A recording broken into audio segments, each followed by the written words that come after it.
perfectly fine. What is it? 10,000 steps or 1 mile. They did 1 mile, but 10,000 steps Yeah. in a day. Doctor Also, recommended. doctor recommended. So they added one like health like Thing thing a every day day. for 30 Yes. days. Yes. Did that include like a lemon juice cleanse? That's the Um, one I always I hear about. I don't think they did lemon I've juice cleanse. I had never to heard go. of that. I would have to go back and look at the wall of things. Things that they also did like 15 minutes of meditation, journaling, get up at 5 a.m., no more caffeine. Uh, Oh no. I'm trying to think what are the other The ones more they crazy did. ones: Oh, drink a gallon of water a day. yeah, that's the Um, one I was like, that's It doesn't. 4 some odd liters of water a day.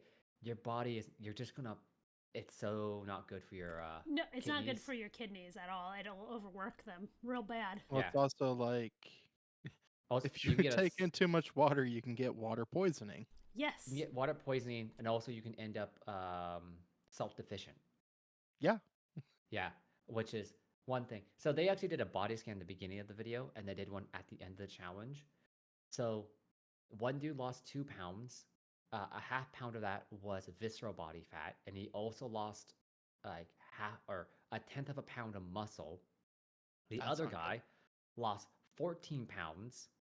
I think about half a pound of that was also visceral fat, but he lost 2 pounds of muscle.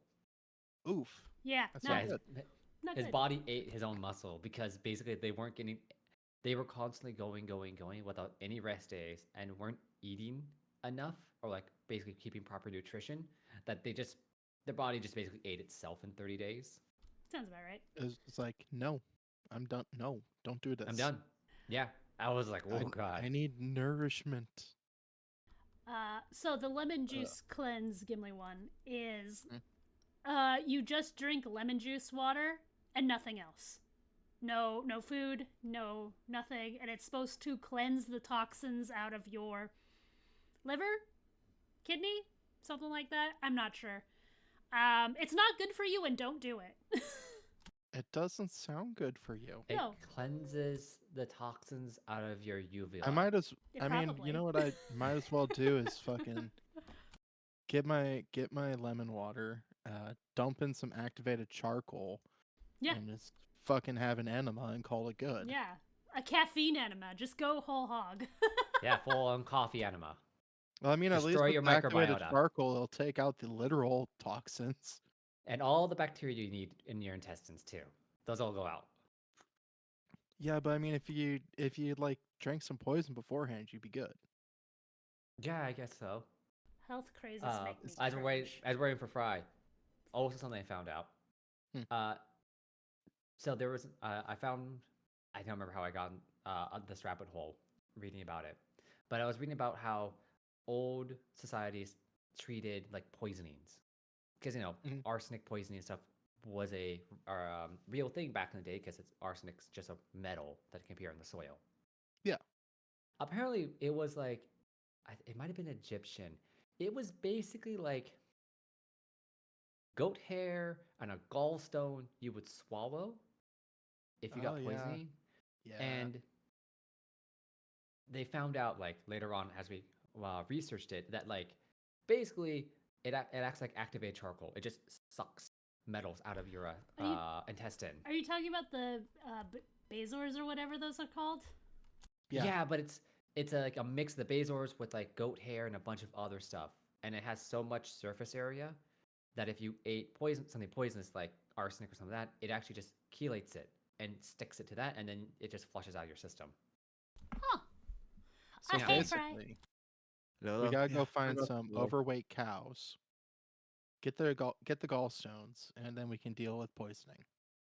Yep. yeah. I mean, we have better ways of doing it, but yeah, Oh, you're right. The activated charcoal coffee enema. Got it. Yep. yeah. That's how you get Yep. all the toxins out of it. Or you use EDTA. That's another one. You can chelate toxins out with EDTA treatment. No, no, no, no, no. Next, you're Or gonna say like anti venom and stuff like that. And that's just or silly. for methanol poisoning, you just give them a drip of ethanol. Oh God. That is actually the Think way that you do works. it. Huh. Yep. That's right. Yep. I was thinking of alcohol poisoning, which is you just flushed their system with water. Yeah, not ethanol poisoning. If someone drinks methanol, the stuff that'll make you go blind, Yeah. you got to give them a drip of ethanol because the enzyme that processes it likes ethanol more than methanol, and eventually they'll pee out the methanol. Here's So you got to get them some. drunk for like a full day to clean it. Here's some This guy tried. get fucking toasted. Here's some Yeah. tried Yep. and true medical advice from the ReRoll It podcast. If you get poisoned, go to the hospital. I mean, yeah. Remember, go find the Mr. Yuck sticker. Yep. He won't help you, but you'll just remember that sticker. And at least one of us is a non-board certified non-board certified doctor. Yep. Yeah, I was like, I'm not even a None of medical us doctor. none of us are medical They're doctors, medical doctors. but I one of don't us is a have doctor. Ha, joke's on you. A fancy medical degree.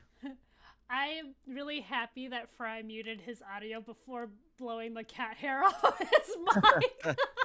We appreciate that. Don't worry, I was this close to making a real bad mistake.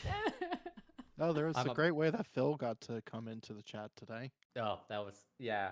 It's one of those things like if I had misophonia, that would destroy no. my brain. I don't even have it, and I have a hard time listening to lip smack. So, but Anyways, you know, why are Anyway. we here? terrible. I'm a terrible person. oh right. You're the best person, John. I mean, what a wonderful and not useful way to segue back into our podcast. Yep. Hooray! Hooray! Anyway, so we're back, and so we're following the siblings. So, in our last episode, you guys were dealing with a problem in Wivenhoe, a small village north of Nola, after you guys had taken off after your teacher's death. And you guys had figured out that Wivenhoe was home to a building that Tish had actually designed and helped construct, and it was the place that you could basically develop or make bone china or porcelain. However, the people who lived in Wivenhoe forgot the recipe and completely forgot like the use of this building until the siblings arrived and slowly pieced it back together. The mystery of the haunted forest and the bones, what the mill was for. And this is, of course, after they try to break into the mill and set off the security system that Tish had set up, which summoned Worth bone golems to try to kill you guys. Worth it. But a bit of Yeah, crafting, bone golems. puzzle solving, and the party figured out the recipe to make bone china again. And so Wivenhoe, with an investment from Lehonk, has been able to grow again. And the party was there, I would say, for about a couple months to help the city rebuild, clearing highways so merchants can come back in. And as you guys left Wivenhoe, it was starting to become a fully thriving village, even with new stations of the Trinity not popping in. So they had a priest from the Brotherhood of the Dawn. You had a night guard, finally, from Silent Night, and you had a Duskwalker that helped patrol the new highway you guys had actually cleared out. So, all good things. And so the party took off with one addition. Lehonk picked up an apprentice along the way. Yes. Oh yeah. Miss Alana, Miss the raccoon. Elana. We completely forgot to build out her minion stats, but that's fine. Don't worry about it. It's a downtime scene. Okay, She's cool. not going to be necessary for right now. So Yeah. we'll build that out later. Perfect. But you guys read through Tish's journal again to figure out where to go, and with a little bit of hint from old stories in Wivenhoe, you figure out that Tish actually arrived in a caravan of flamingos, a wandering troupe of thespians who wandered about the entire continent, putting on shows, and she joined them until she found Wivenhoe and settled down for quite a few years. So, figuring out from there, you went back through the journal and figured out that this caravan in Tish's journal traveled about the continent and was based in the eastern part of the continent in the desert on top of a fairly large mesa. So Where the mesa is, there is a city or a town built on top of it. And that was you guys' biggest hint. So the party decided to travel to the eastern side of the continent and to the merchant town known as Belroux.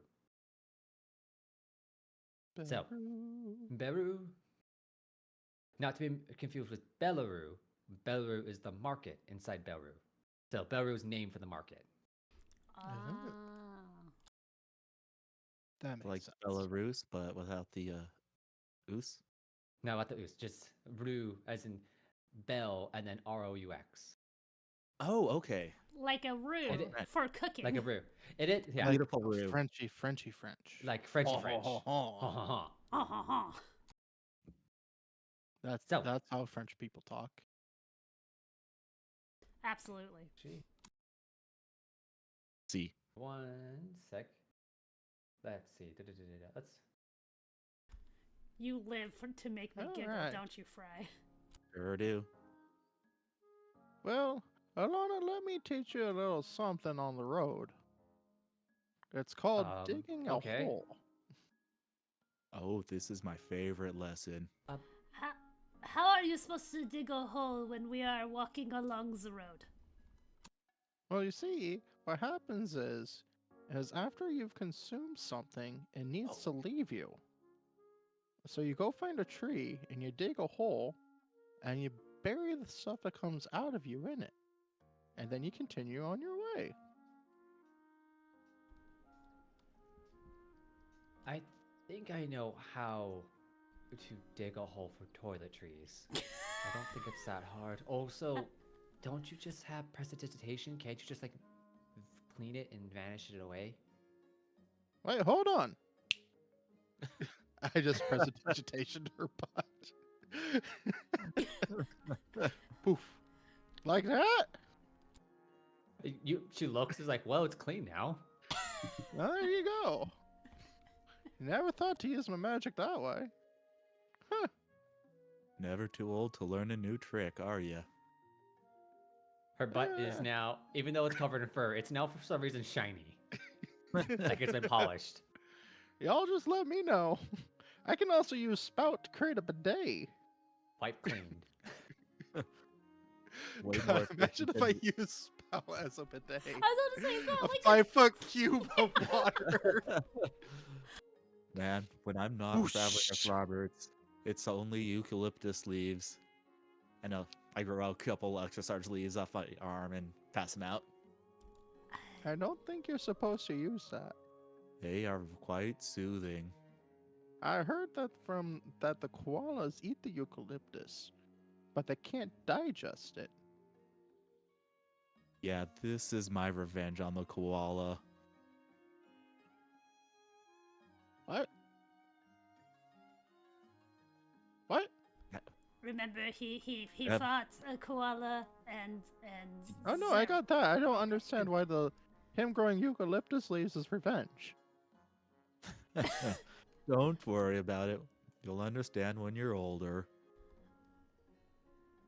I don't get it either. Honestly, whenever he It's gets like okay. this, I just kind of roll with it. It's easier that way.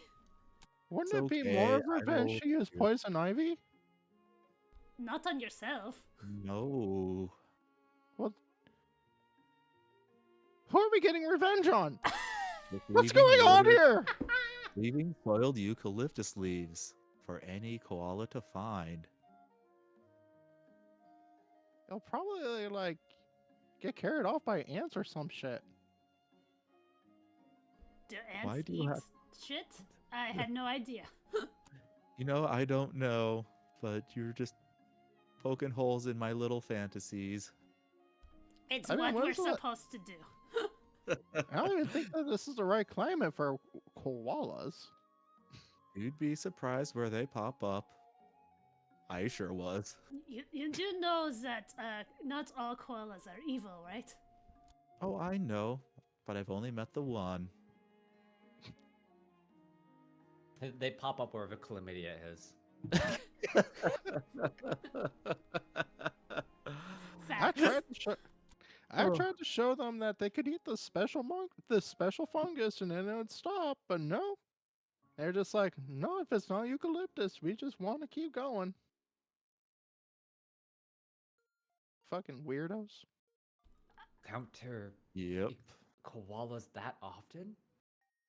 Nope. I've never seen a koala. Well,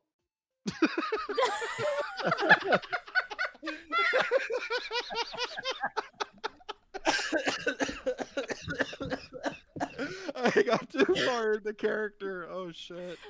That's Oh. that's Fuck a canon. koala. Yep. Absolutely canon. I know by in theory. What do except for Frankie, I'm pretty sure he was a koala. He was 6'3". 200 pounds. I To be am fair, this is from the perspective of me, a cockroach. So y'all look like you're tall as hell. I'm sorry, Alana. You know, sometimes he has his senior moments and he forgets what species different people are. I know. I talked to a koala man about eating this stuff that grows on your dead food, and it like makes other stuff die so that you're healthy. Definitely. I call it penicillin.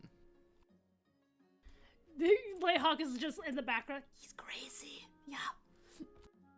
Yeah, you said that, and last time when you got the common cold, who was that gave you something that made you feel better? Tish. No, it was me. Lying bastard.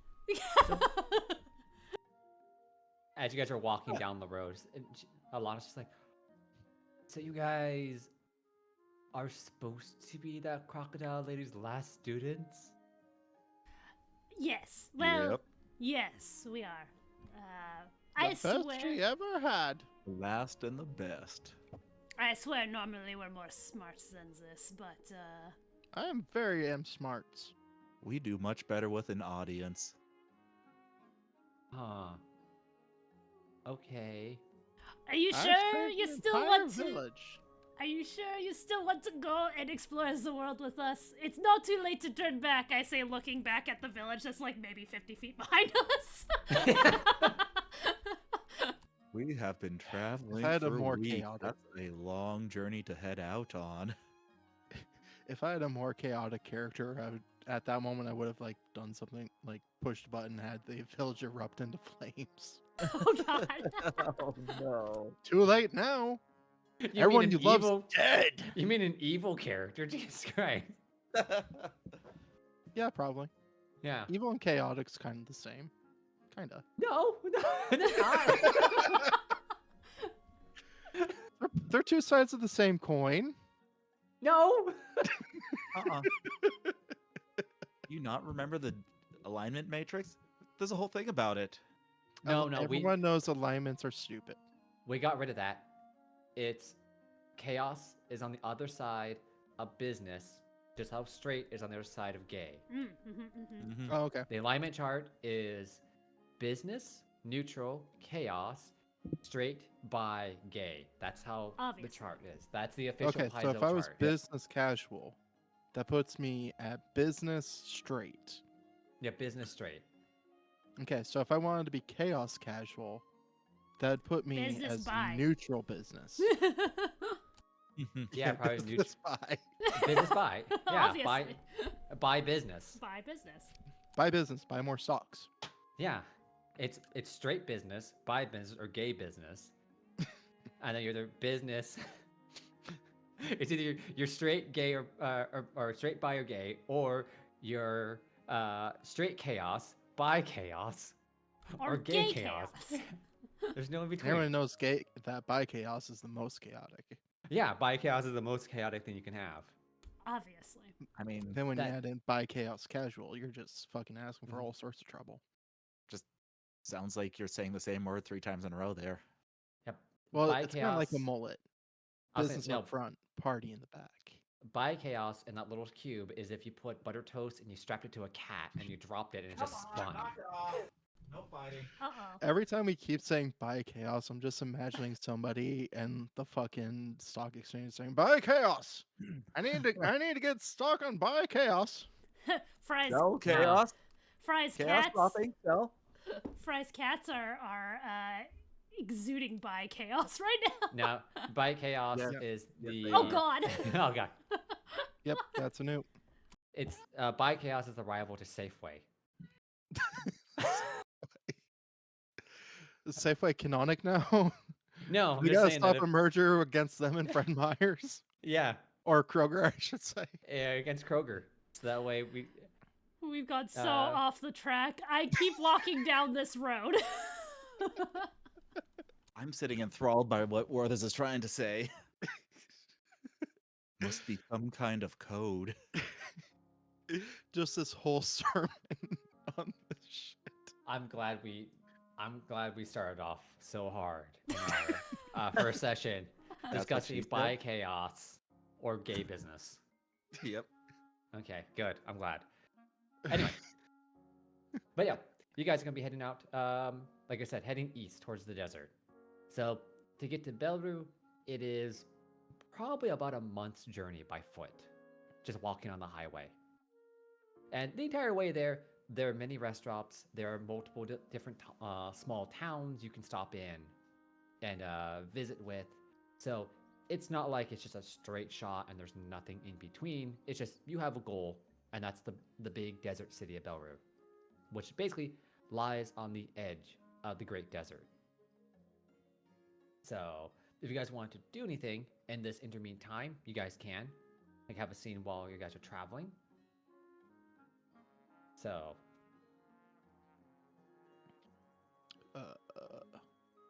So how many water skins do we have? It's You usually have a- start I to have- stock up. I You guys think have a it's spout. 6 per person. Let's say I Weeks. do Yeah, have of course. spout. We do not need the fucking water skin chaos again. Please, I beg of you. Wait, hold on. I have 17 bedrolls. Why? Do I Oh, want? wait. Do I want to know? Wait, hold on. No, I it's just thought- the one. Oh, I thought it was for when his grandchildren came over to stay the night. Oh, if that was the situation, then I'd need at least 236. Well, can't you fit like 10 per bedroll, or are they U-sized? Sir, that is racist. I apologize. I did not realize that. The bedroll is the size of me. I pull out my little cockroach bedroll. I honestly just thought you slept within old man's leaves. I'm not gonna lie. He needs to sleep too. Oh, I had no idea. I thought he just, existed. Wait, hold on. You see, like the leaves just like shaking suddenly. That's what I'm saying. It's okay. It's okay. I had no idea plants had to sleep. I apologize. He Oh, accepts they your can. apology. all right then. Okay. I had a scene that I wanted to do. That's not Sure. just random rambling with these No, two please. idiots. Please. do. Great. One of these evenings, I would like to take Alana aside. Okay. All right. So, we are going on traveling, hopefully on very safe roads, but as you know, sometimes we can run into trouble. Uh-huh. So, Yeah. what is your weapon of choice? And yeah, she kind of goes through her bag, and she has like a rucksack just full of stuff that the village packed for her. Rations. She has a bedroll, water skin, the normal stuff. But you realize she's just kind of given like a little how to say, a thing of weapons. Like she just doesn't actually know any of them. The entire time she's been a bandit, she just used a femur as a club. Because it's terrifying. She never actually had to use it. It's just if a skeleton's coming at you with a femur, most people turn and run. Right. Okay. Let's see here. We got this random sword, too large for you. Let's see here. We have this hammer. Might be a good. Oh, what about this? And I'll just pull out a random ass dagger. She looks just like, oh yeah, I could do this. I mean, it's point and stab, right? Yes. All right. Now, show me your fighting stance. She like gets like really low to the like. She has no fighting stance. She has a wide stance, and she just has a dagger pointing out in front of her. Like, all right, I'm gonna get you. All right. Well, good. Let me correct, and I'll go ahead and just. All right. So stand up straight. Yes, face body. So it is like so. So see, wide, full of targets. Turn to the side, small, not full of targets. Yeah. Okay, yeah, I got it. Okay. And then hands up always. Yes. Yep. And she just puts her hands all the way up. No. In front of the face. Remember. All right. This right here is the moneymaker. We want to protect it. Oh, got it. I have to aim. So she has the dagger right in front of her face, like ready to be like. She's looking down the spine of the dagger. Here, let me, and I'll put her hands in the correct fighting position. She's like, oh. There you go. Okay. Yes. Okay.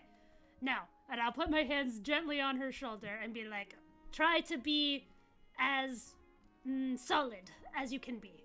Try not to fall over. And I'll she digs in her feet. very gently push her. Yeah, I mean, you push her, and like she does like the whoa, like forward a little bit, but she keeps on her feet. Okay. We can work with this. This is good. How are you at dancing? Not good at all. Fantastic. Okay, we're going to sheath the dagger for right now. Okay. So we do not stab one another, yeah? Okay. So, when I was training, all I was taught was strength and rage. A very good fighting style, and works well for me. However, you are more petite than I am. I do not think that strength and rage will work for you. Okay. So, I am going to teach you balance. Got it. So, balance and happiness. Balance and, I Sadness? Like, Hog takes a really long think about this. Like, Balance and melancholy? I suppose you could fight with happiness. Also, I will think on this. At the very least, balance. Got it. Balance. We'll work on the emotion part later. Okay. Got it. And I'm going to teach her how to do just very basic ballroom balancing dances. Sure. So, I would say this is a performance, but you're not performing, you're teaching. So I'm trying to think what would be really good. I would say the best thing normally would probably be diplomacy. Okay. That's your ability to actually talk to somebody. Talk and relay information. 21. It's not great. Like, you're trying to tell her how to do it, and then she's trying to like mimic you, but it's not getting through to her. So, and you have this moment of like, oh god, was I this hard to teach when I first started? We cut back. We have like a flashback, and you see Lei Honk angrily tried to do the foxtrot. So Lei Honk started. He didn't like dance. Like Tish asked him to dance, and he mosh pit. Yes. Like he just thrashed his hands around. Absolutely. While trying to hit her with a sword. Yeah, just swung wildly, and she's like, "Whoa!" type of moment. Yep.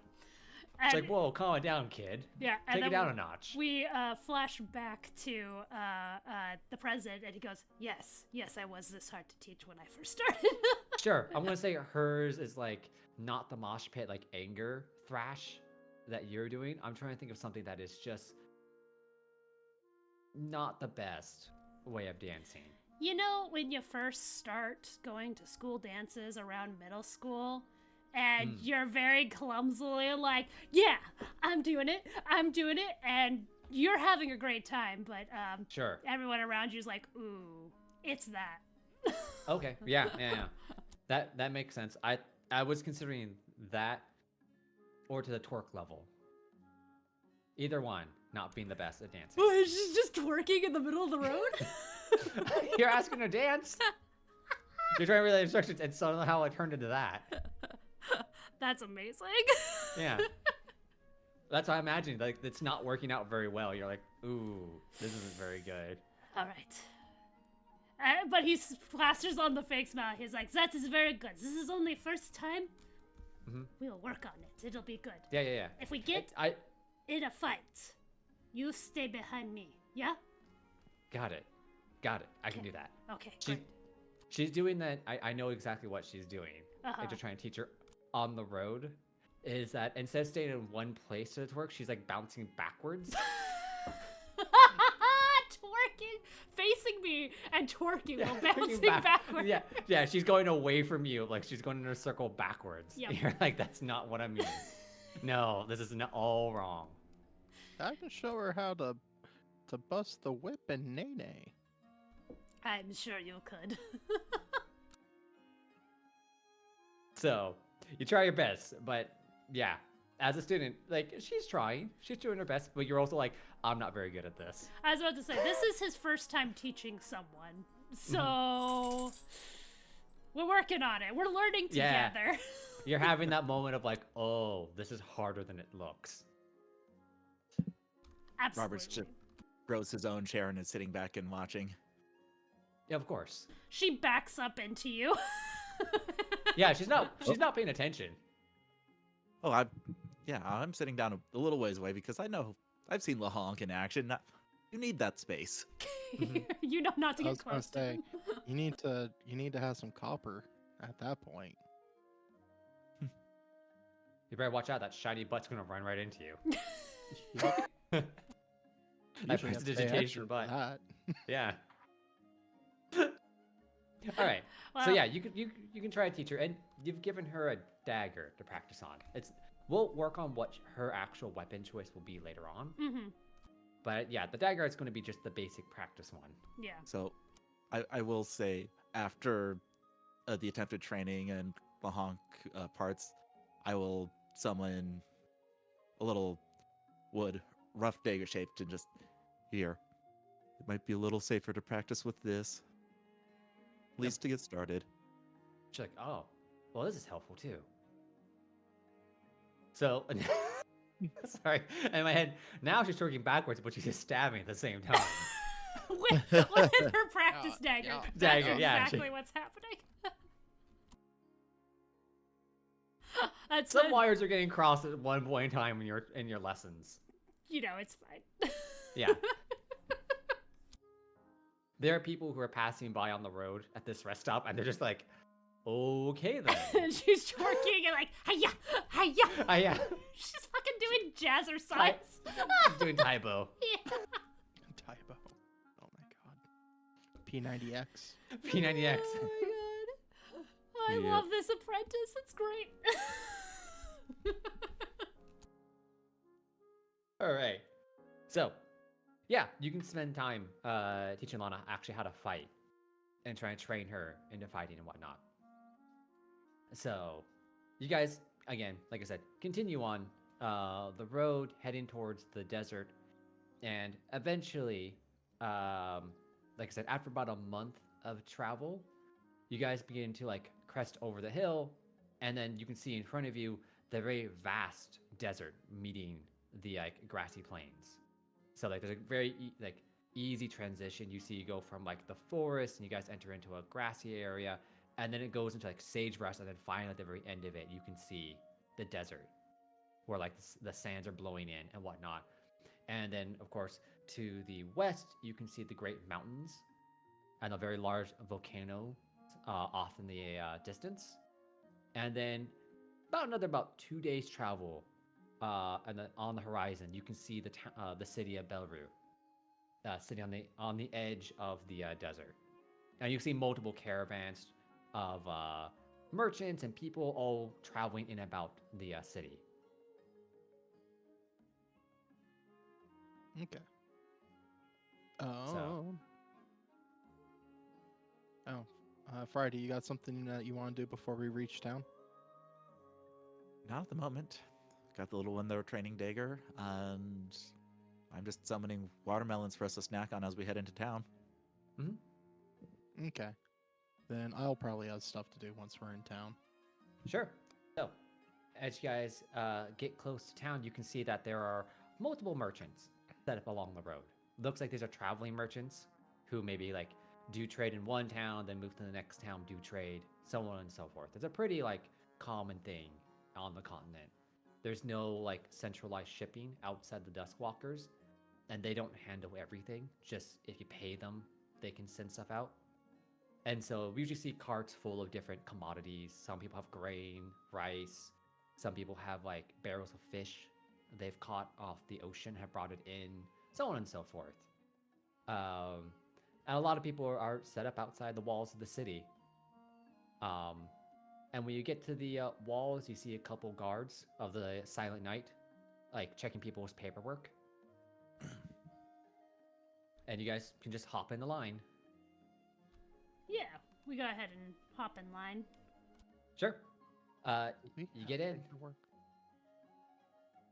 Of course, we Get have in. paperwork.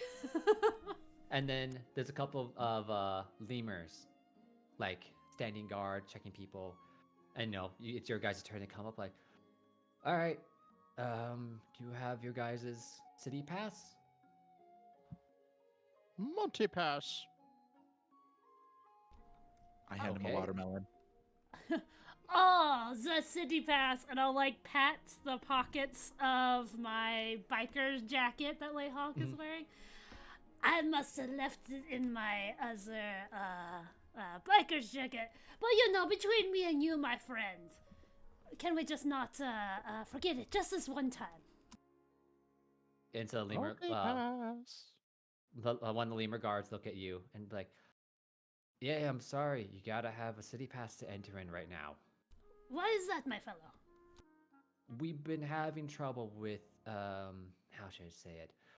Runaways from the desert getting in and trying to sneak into the city. So the local government is instituted like a city pass you have to apply for to get in. Really? Yeah, usually there's a fee, and if you're a merchant, you have to declare goods and things like that. If you have to, head over to the western gate. You can apply for it there. All right, that sounds like a fine idea.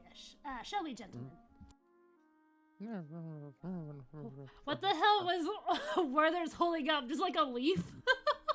Let me see. Let me look at my inventory, see if I can find something stupid. It's a full-on Oh. actual credit card that somehow it washed up on shore. That would be It's- much funnier It's a cred than what stick. I was thinking. I was just thinking it was gonna be the Foxy Grandpa hat. Nope, it's just a cred stick. You have no idea what it is. But you're like, multi-pass! Look at Yeah. it! It's just a cred stick, and it's got like 1 credit on it. You have no idea. It's just like, huh. You found it while traveling. You're like, this looks important, like an ancient artifact. I will call it multi-pass. As we're walking towards the western entrance, may I listen in on people's conversations about potential desert hoodlums? Yeah, go ahead and give me a perception check if you guys want to like listen in. 25. 25. Anybody else eavesdropping? That's Yep, nice. I'm just trying to Music. pull up my 22. 35.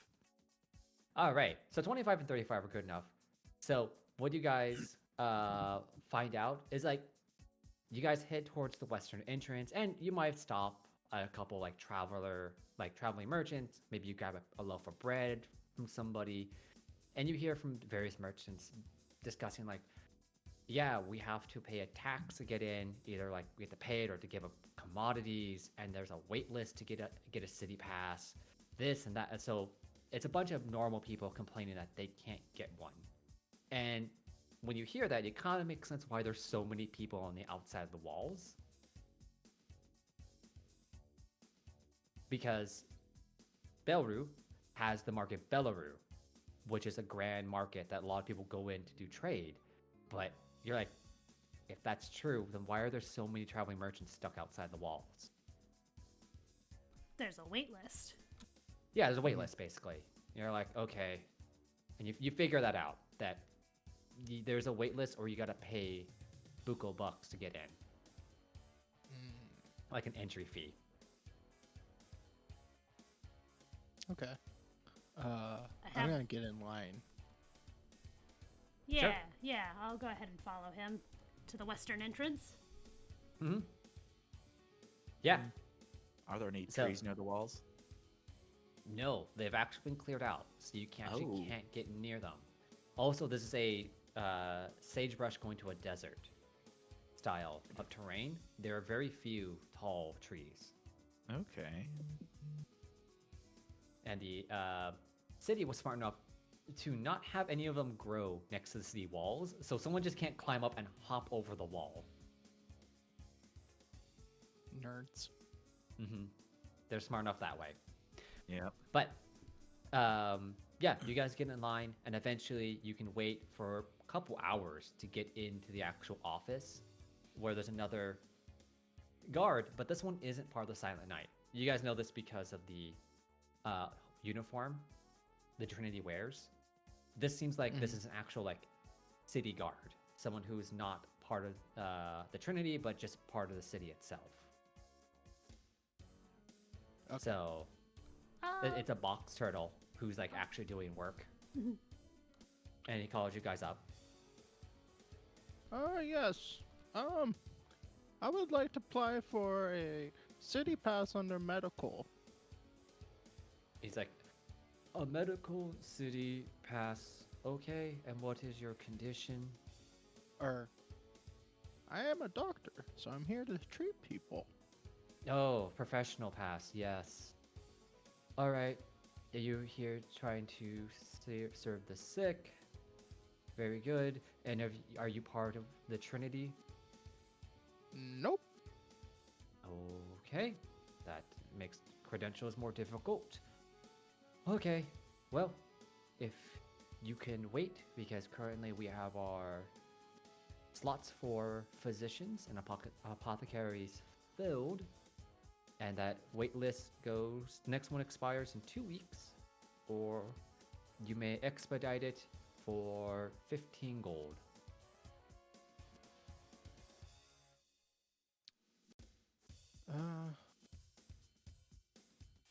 I'll drop 15 gold.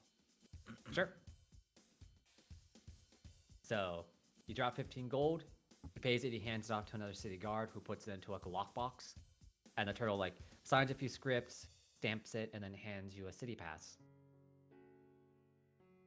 All right. That's no problem. Thank you.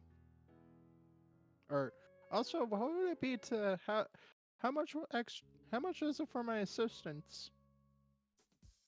Assistance. Oh. As he's like, like he has this moment of like, I wish you told me this when I had to do this first. Nope.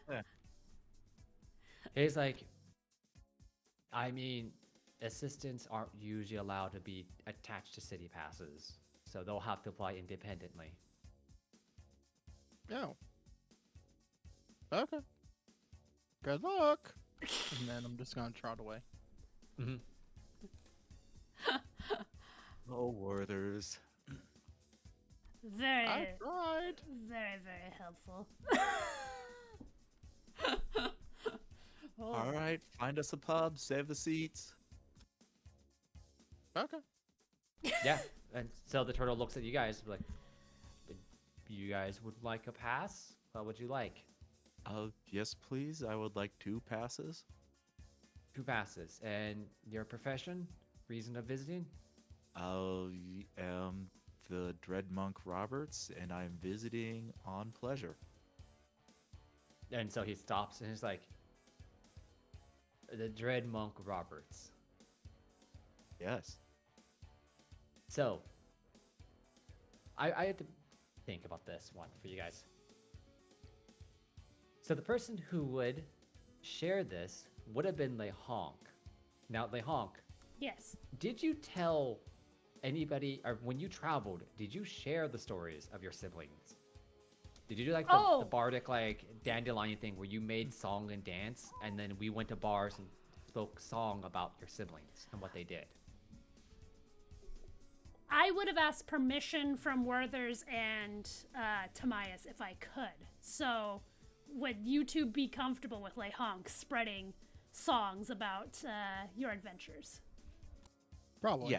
Yeah, especially more towards the later years. Then yes. Okay, so that lets me do this. So this guard is not super. He doesn't believe you because the problem is Lehonk has crafted these songs and has refined them over multiple years as he's traveled about, and the story is much larger than you now. The way he's done it.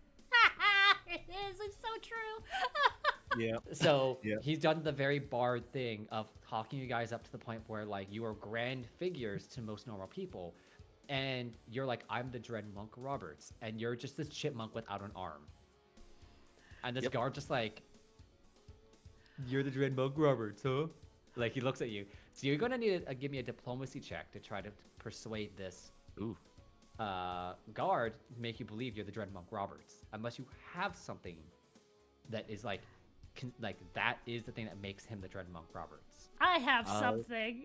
Besides the gun and the arm. If you want me to do a little something before you do that roll. Oh, sure.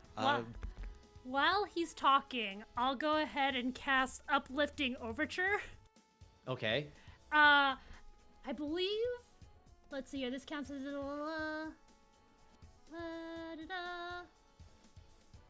Oh, is this? Yeah, this is the one. Basically, it gives me a +1 to performance checks.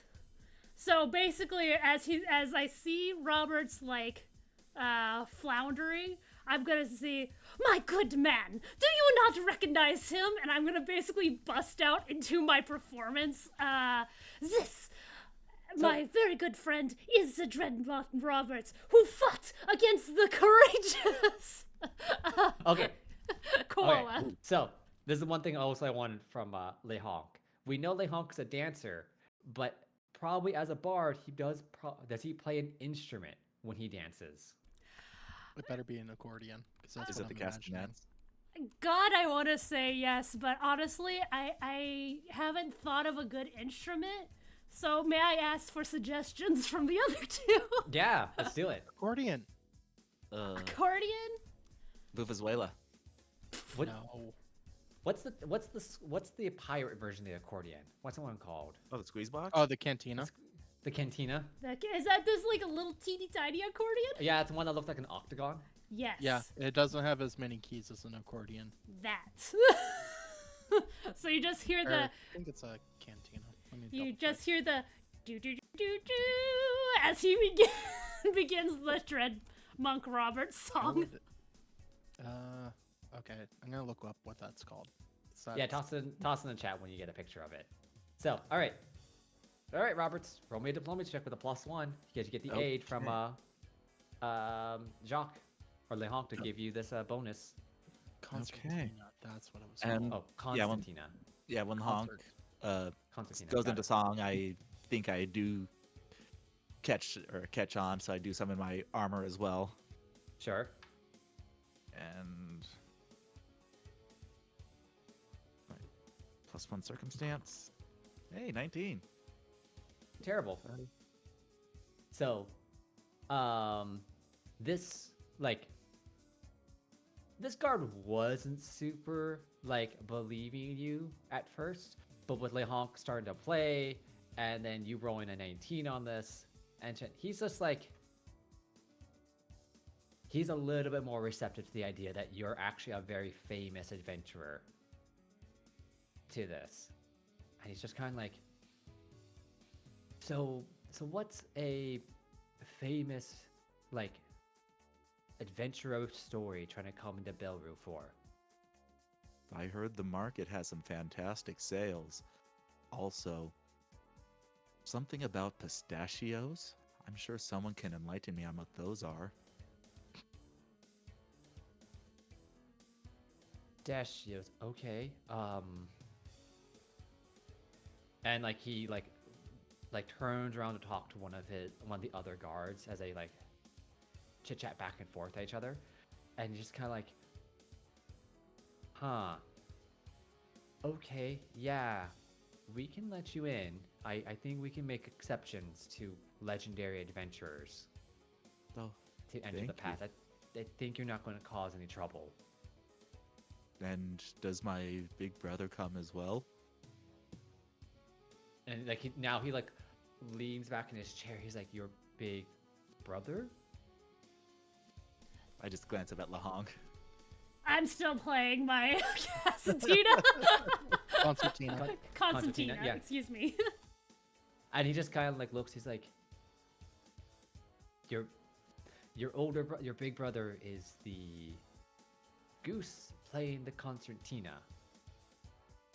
I know. It's not much family resemblance, but he's still family. And your big brother is, because I just can't put Dreadmonks Robert's big brother on the paperwork. Oh, please pardon my rudeness. Whenever I get into the mood, I must play my heart out. I am Jacques Lehanc Grande, singer, songwriter, famous dancer. You may have heard of me. All right, give me a diplomacy check. He also does autographs. I got 22. Wow. Wow, that's actually really bad for Lehong. It's very bad. I rolled a 3. So, I'm gonna say like, because Robert's passed, at this point in time, like the guard just kind of looks at you. He's like, Jacques Lehong Grande. Wait, so the other famous adventurer, whom is also a traveling performer and thespian. Yes. That Jacques. Yes, you have heard of me. I am so glad. Yes. Okay. I guess I was not expecting to have celebrities wander into town randomly. Have we been here? Specifically, has Jacques been here before? If this guard has heard the stories or heard the songs, yeah, Jacques has been here before. Great. Jacques very quickly comes up with a name of a bar that is in this city. Is like, yes, I am. I was wanting to play at the. Shit. This is me failing on bar names. The Shifting Fluffy Sen. Dragon. The Fluffy Dragon. Oh. Perfect. I was wanting to play at the Fluffy Dragon again. It is a frequent playing hall of mine, and that is my business within the city. Robert so happened to be going the same way. Wanted to check out your beautiful city, so we figured that we would travel together. Yeah, the guard's just like, I don't see any reason why you couldn't. Okay. And he just signs off on that paperwork and slides you your day pass. Woohoo! So, Any autographs? No? Oh, okay, well, I'll just be on my way. yeah, you guys head out the door from the long line of people trying to get city passes. So, you can meet Werther's outside the city walls, outside the guardhouse. Oh, hello. Hello. Thanks for the help. Assistance? Really? Do we look like assistants? I say, playing my concertina. Yeah, it could have worked. I tried.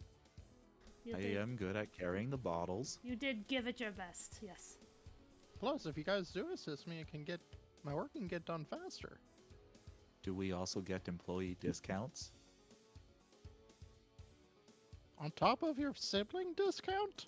Yes. Do they stack? Absolutely, I say, opening up my Oh. backpack and pulling out Alana. I give you the stuff for free anyways. Okay, sounds like a deal. Good job holding your breath, kiddo. She's like, So, but yeah, if you guys take those city passes, you can walk into the city gates at that point in time, without any real huff or guff anymore. Okay. So, I will say now, the Dread Monk, Roberts and Le Honk are now known to be in the city, but Werther's is not. So just quick question.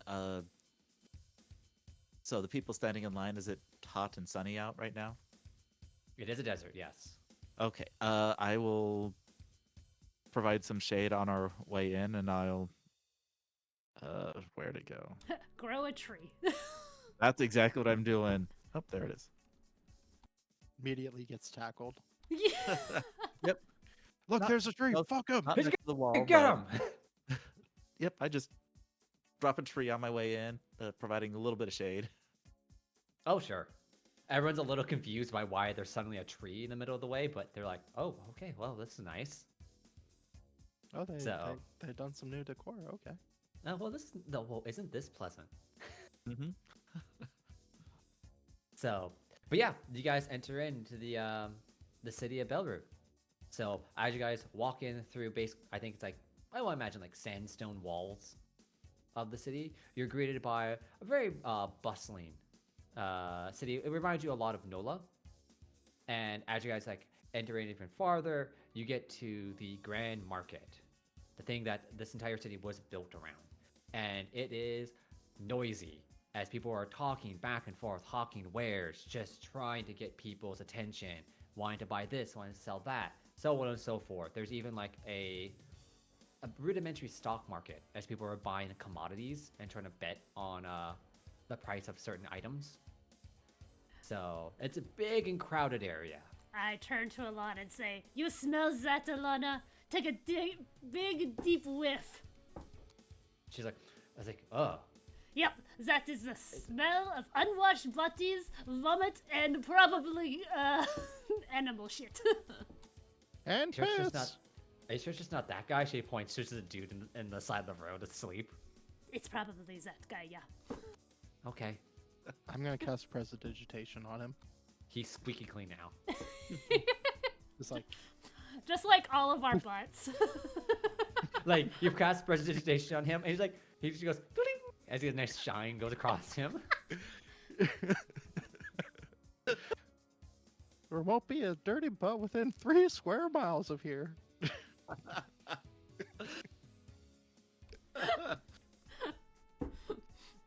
So the Dreadmonk Roberts, LaHonk, and the mysterious butt white bandit. Yeah. That's how he stops diseases, by cleaning. El Charmin. El Charmin. I am the one in the night known as Charmin Ultra Soft. 3 times more absorbent.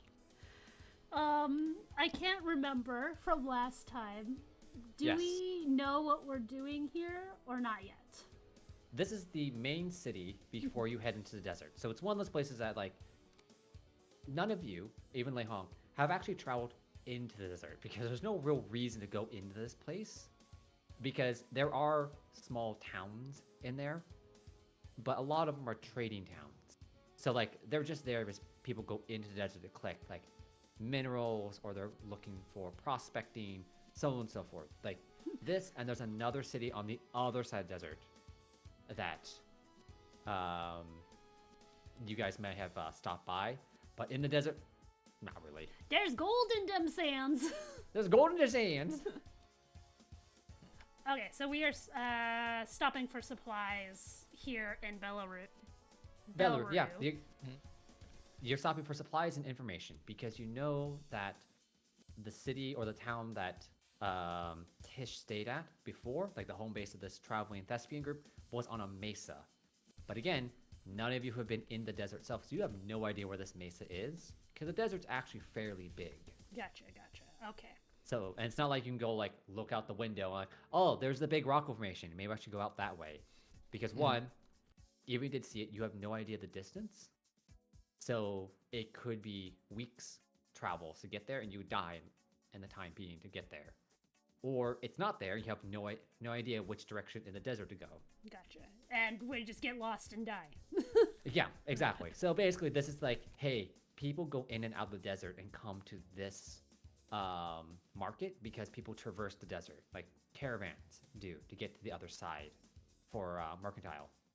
So it's a good place to stock up, get information, that type of thing, meet people, get an idea where in the hell you're going. Gotcha. Okay. All right. So I propose that we stock up on supplies. We will need probably water, probably food.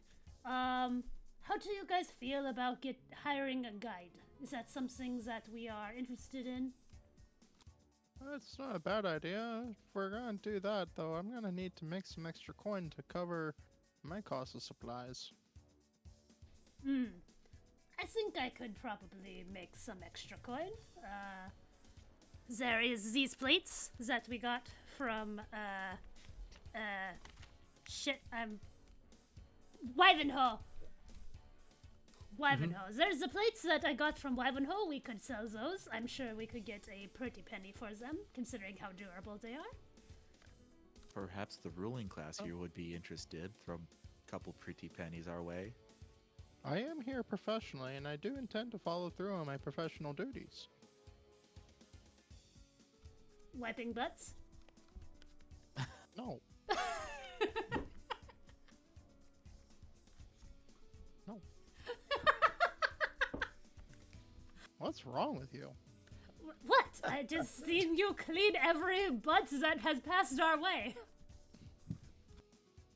You act like that's all I'm good for.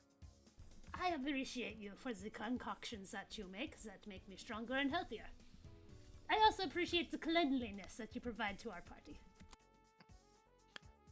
No, once we get...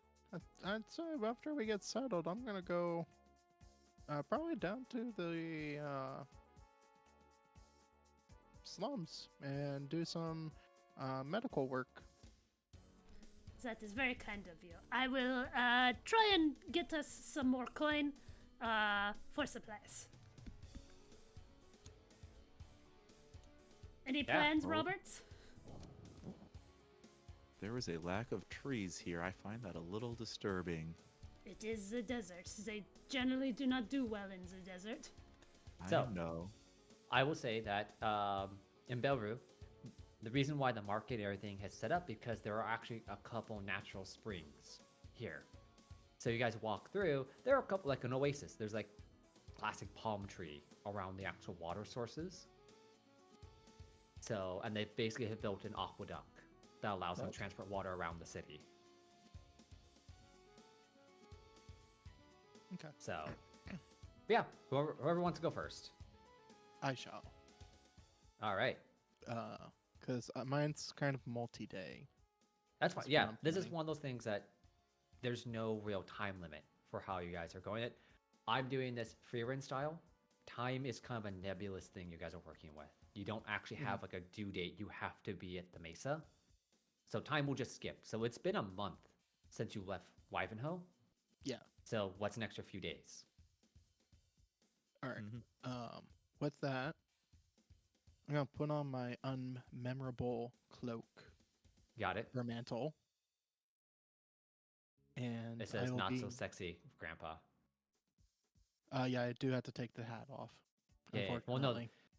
the cloak is unmemorable, and that it says not so foxy, Grandpa. Yeah. Because if you were, it'd be memorable. I'm gonna go to the slums and kind of just look around at the health conditions in the area. Sure. So I think that's actually, could I do nature? Okay. So I'm trying to think on this one because I would say nature if you're out and about, but this is an artificial environment. Okay. So I'm trying to think. No, that would only be if I'm crafting. Oh, wait, no, I do have my natural medicine.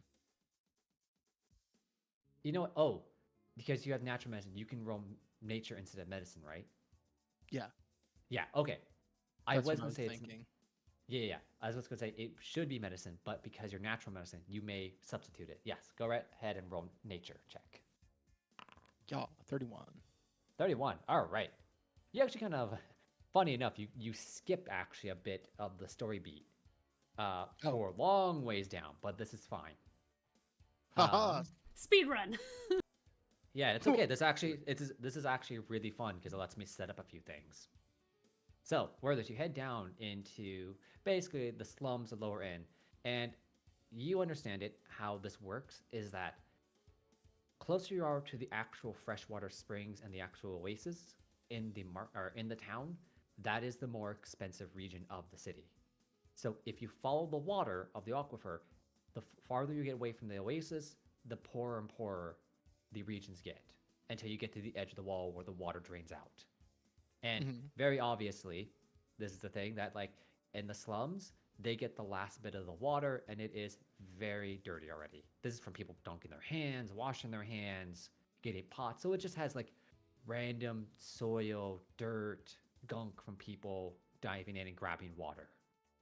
So, and it's also down to a trickle versus like the actual full flow of water at the very beginning. Okay. And what you see here in these slum regions is one of the biggest issues you notice is I'm trying to think of a good way I can describe this. Oh, what? Give me 1 second. I'm trying to think of the old way you describe this disease. Is it cholera?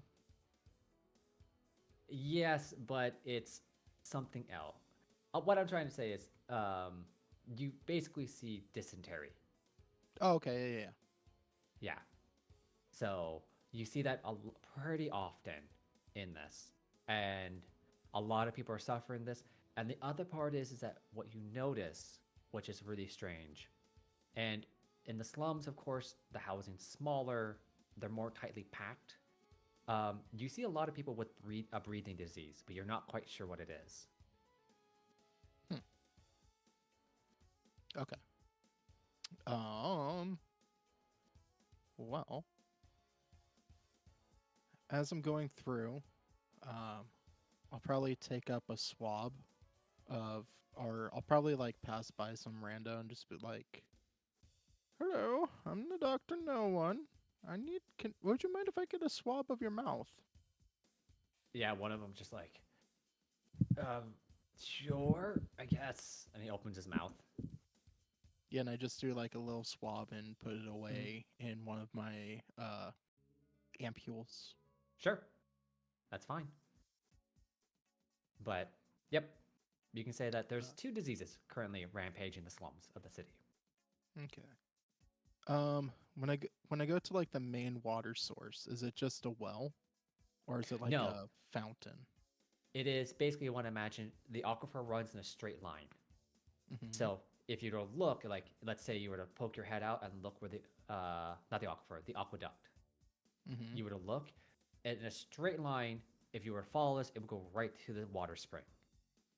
So it's kind of like a trough where people would go in and just pick up water, and it has like little pools where it would fill so people can grab it, and it would then go down again.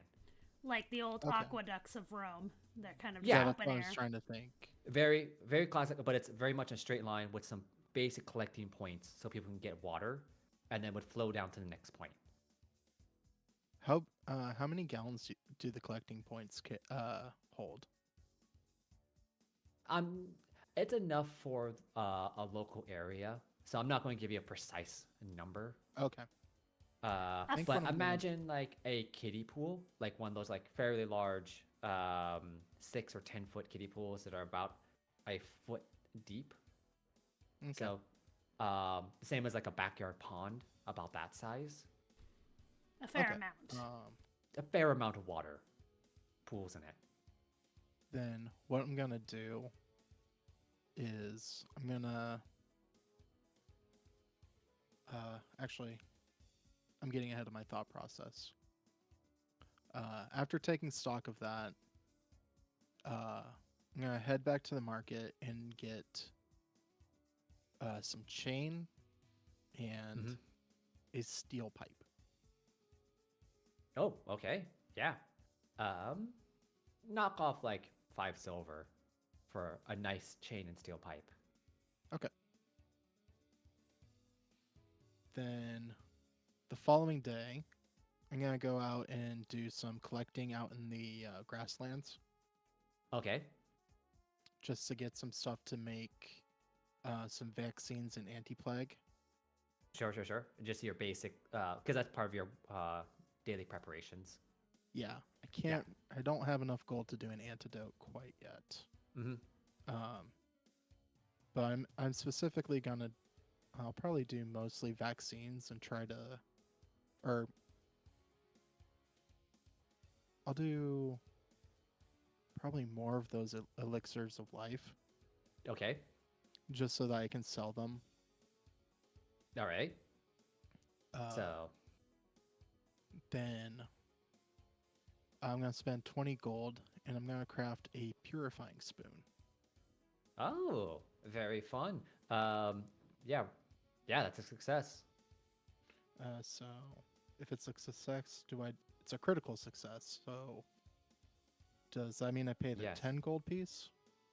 Um, I believe the critical success knocks down it by a day. So yeah, just do the 10 gold piece material cost and craft. Okay. Once that's been like put together, I'll head back to the 2 days until it doesn't cost me anything anymore. Got Yeah. it. You pay the materials was 10, and then every day it goes down. Gotcha. Mhm. I do that, and I go to the water hole. Mm-hmm. I'm gonna have Old Man try to shove this steel rod into the ground, Okay, like as deep as he can. sure. Can Old Man give me an athletics? Yes, I think. If you can stab the steel rod into the ground. Hi-cha. Hiya. How is he untrained in athletics? This is pathetic. 12. It takes you guys a bit of effort with it, but he doesn't get it that deep in, but it's enough for it sticking in the ground. What can I do to make sure I don't move too much? What do I have? Spells help me.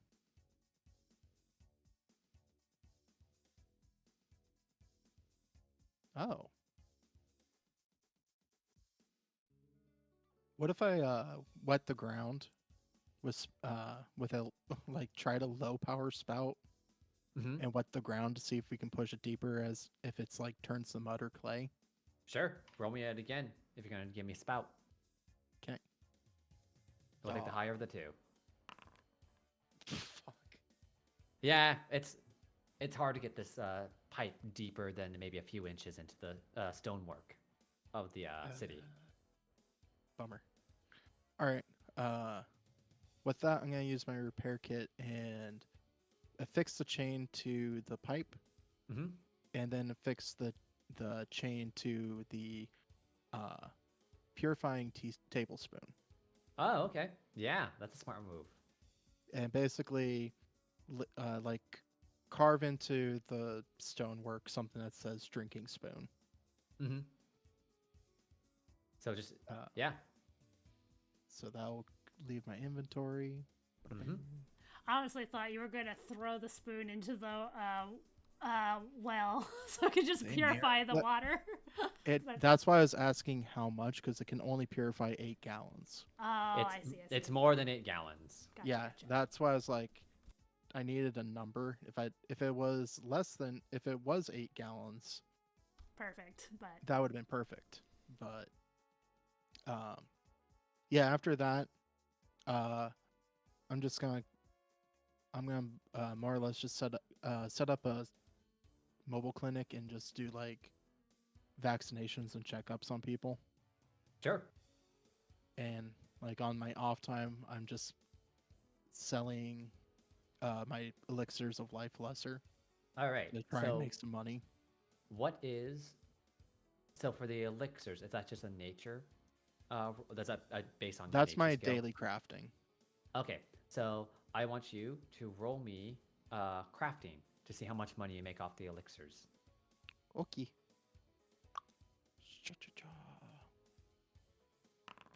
27. All right, that is a pass. And what is your proficiency in for crafting? And crafting, I am an expert. Expert. You make 5 gold off that. Yeah, not as much as I was hoping. Unfortunately. And that's for the entire duration that I do it. For the time being, yeah. Okay. Yep. Still not enough to do the antidote. It'd be Let's much do- more if you crit succeeded, but um, But yeah. basically, I'm just treating people who are sick, and probably researching that thing that the swab that I picked up to figure out what the other ailment is. Sure. We'll cut back to the swab and everything and your progress for the vaccinations. Well, we'll cut to one of the other siblings right now and their time Okay. in the city. So who wants to go next?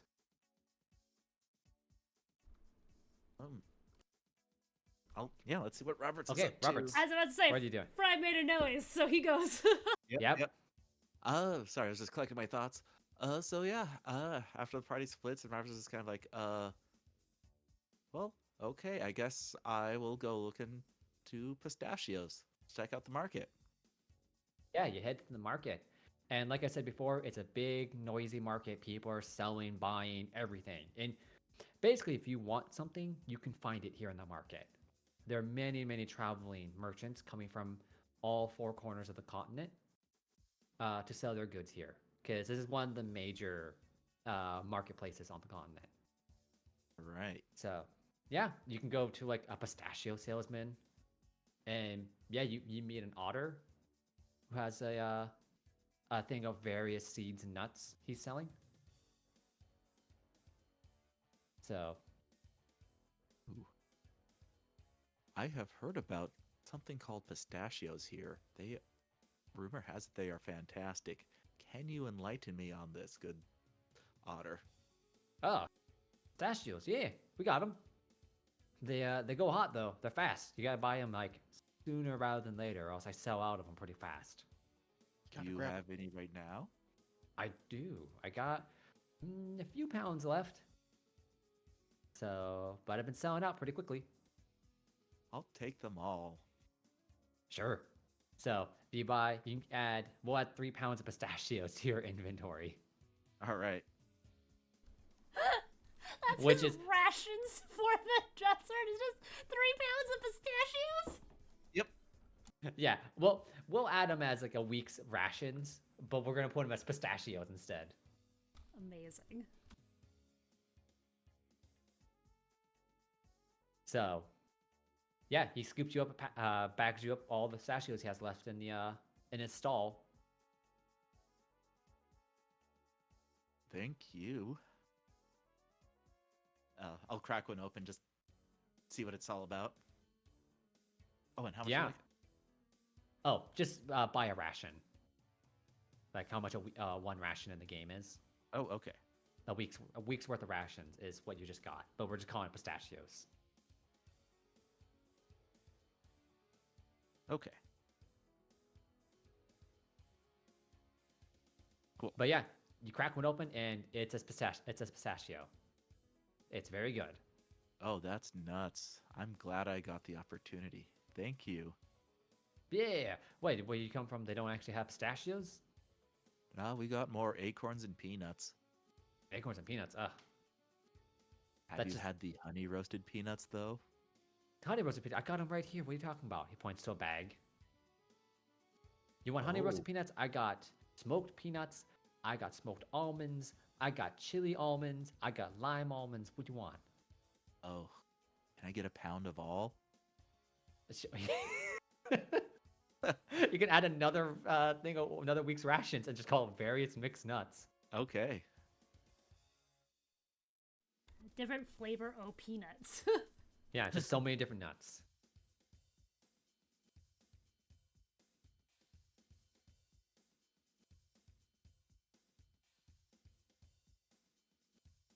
Well, thank you. This is my first time in town. Do you have any recommended other shops I should check out? Yeah, the otter looks at you, just like, I mean, recommended shots. What are you looking for? I mean, this is the Belroux market. If you want something, you can probably find it. Someone's selling it, or will be Ooh. here soon. Ooh, I wonder. Does anyone know about the Great Old Tish? Tish. Uh, well, I don't know anything, but I'm a traveling merchant, really. If you want to know anything about historical figures, you gotta go head to the library or the Oh, record keepers. They probably know something. I don't. oh, yeah. Let's go find. Or yeah, thank you. I think I'll go check that out. Yeah. Well, you know what? I'll give that. I'll give that to you for free because you bought so many of my nuts. Oh, that is awfully kind of you. I am ecstatic. I'll munch on another random nut. Yeah, the otter points you in the direction of the old record house. Okay. Yeah, off to the record house I go. Mm-hmm. Sure. You head off to the record house, and in it, it is a very like old library made of sandstone. And as you like open up the door, you see that it's mostly like the windows have been shuttered. Like it has that lattice type of window where you can see it's a little dim in here, but it does protect most of the stuff from direct sunlight. Okay. So, and it's one of those like old buildings. You can kind of see the dust and the beams of sunlight as you walk in, and you see all these different tomes like lining the walls. They're all chained to the wall too.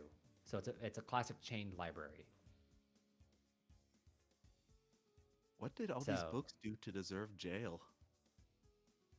they knew too much. That's why. Mm-hmm. Oh no.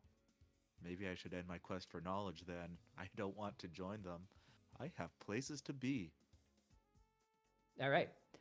So, in the center of the chain library, there is a desk for where the librarian of the records house is sitting. Okay. And I'll sitting approach. there is a ruby-throated hummingbird. Oh, hello there. Would you like a Yep. peanut? Man, you see him like he puts down his cup, like it looks like a little tiny espresso cup. He's like, unfortunately, I can't actually swallow anything like larger than liquids. Oh, Tiny that throat. is too bad. They are delicious. Hmm. What brings you to the library? I just had an idea. Do you have any records on the great old Tish? I'm not sure what title she may have had in this region, but Hmm. Great I Tish. think everyone knows her. Well, us who are kept in the loop of history, yes. Many of us do. Records of Tish. Yes. Unfortunately, as like he gets up from his desk and he shoots off to one direction of the library, and he's like buzzing around like looking at different books. He's like, unfortunately, Tish didn't go by that name until she arrived in Nola all those decades ago. So tracking Okay. them is always a bit of an issue. They had many aliases as they went on. Oh, what are the known aliases then? Oh, that's a great question. So, we do know a few of them. Um, Cassia was one, but Cassia was like known after she left, like when she was closer to Nola in that southern region. Okay. Cassia, then Tish. Do we know what she was known through here? That would be a wonderful thing, and I'm sure we have documents of her, but we just don't know her name. If we Okay. did, we could search that name and try to piece it together by description and identifying information, but it's a bit hard if we don't actually have a name to go off of. As he Oh, sits back to his desk. I see. Okay. Well, that's still handy to know. I'm sure I'll be back with some information to help piece the puzzle. Oh, that would I hmm.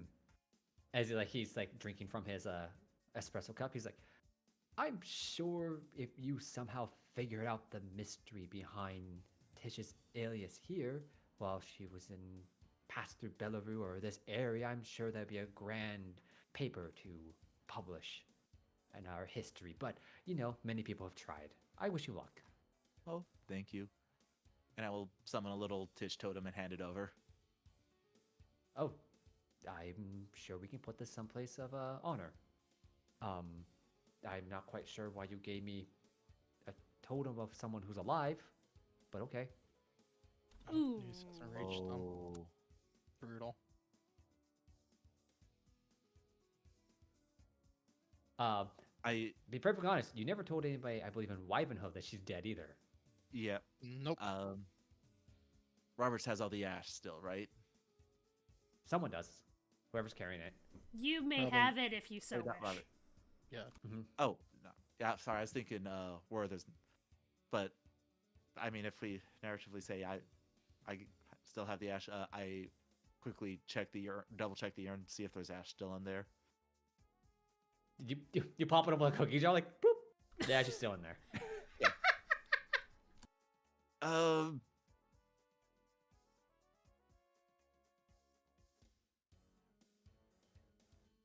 No, Roberts is trusting.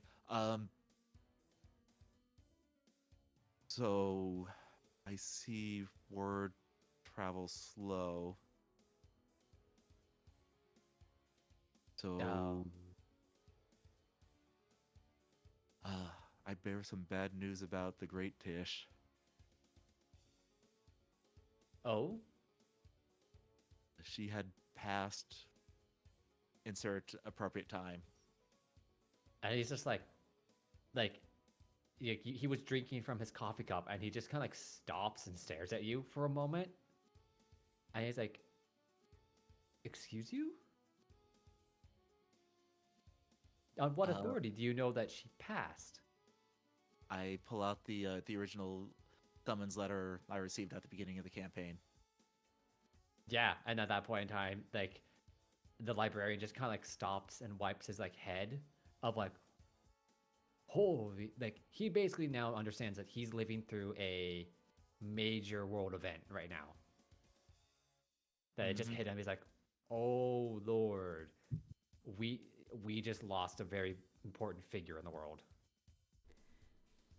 Is it almost like a demigod has died? Yeah, basically. This is that's someone what I who's was feeling. lived hundreds of years, like generations, and she's wandered the entire continent. Mm-hmm. So essentially a demigod or a god has died, and they're just like, Oh no! what, she can die? Yeah. Like no one on the continent really considered that, because she's been around for so long. So it's just this thing that everyone's had this really nice, like stable point in their life, which is her.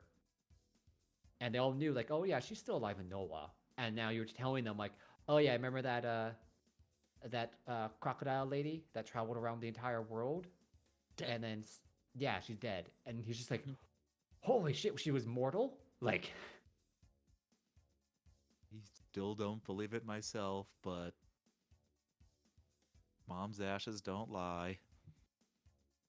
yeah, like he just has like he's just kind of stuck in a little bit of stunned silence. He's just like, but why hasn't any word from the Trinity reached any of us about this?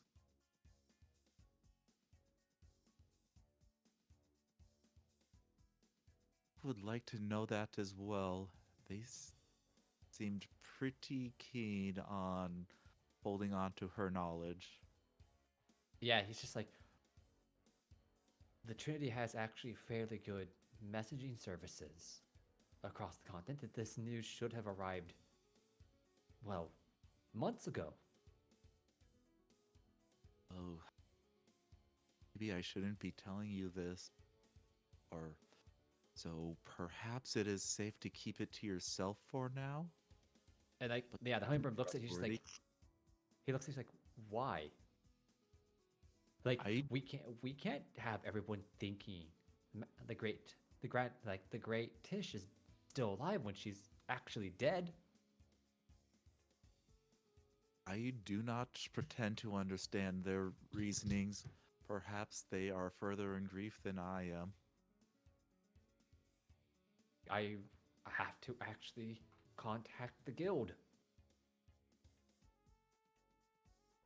So, and you see him like fly over to like a parchment, and quickly jot something down, and the parchment like folds up into like a diamond and shoots out the window.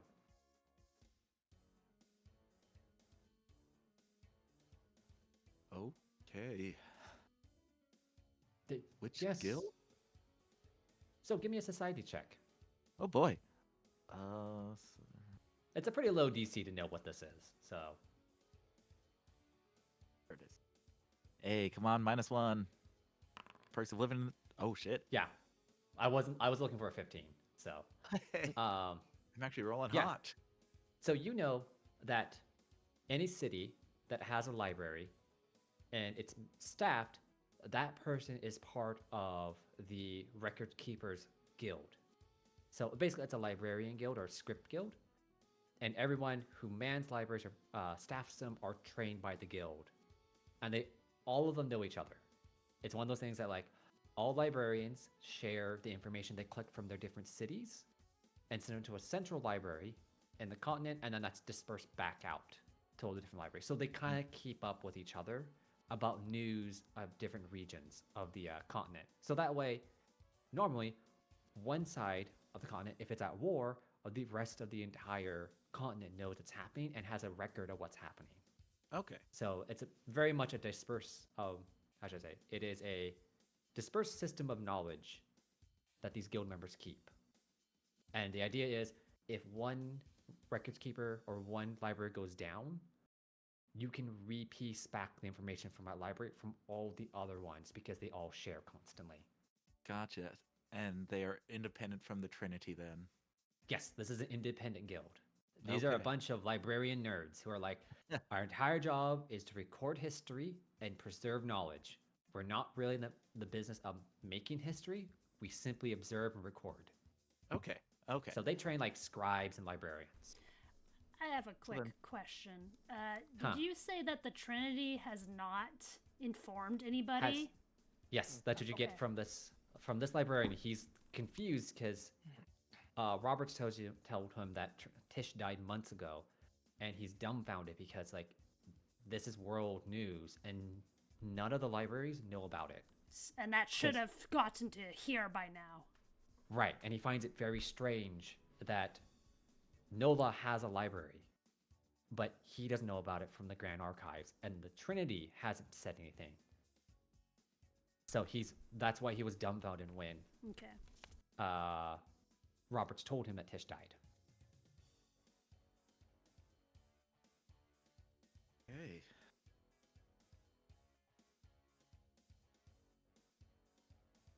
So then, yeah, Roberts definitely would be more trusting than I originally thought of the librarian then. Yeah, and librarian's just like, And- we have to store this information. We're so behind then. If she died months ago, we have to start I don't understand. There's so much we have to keep records of.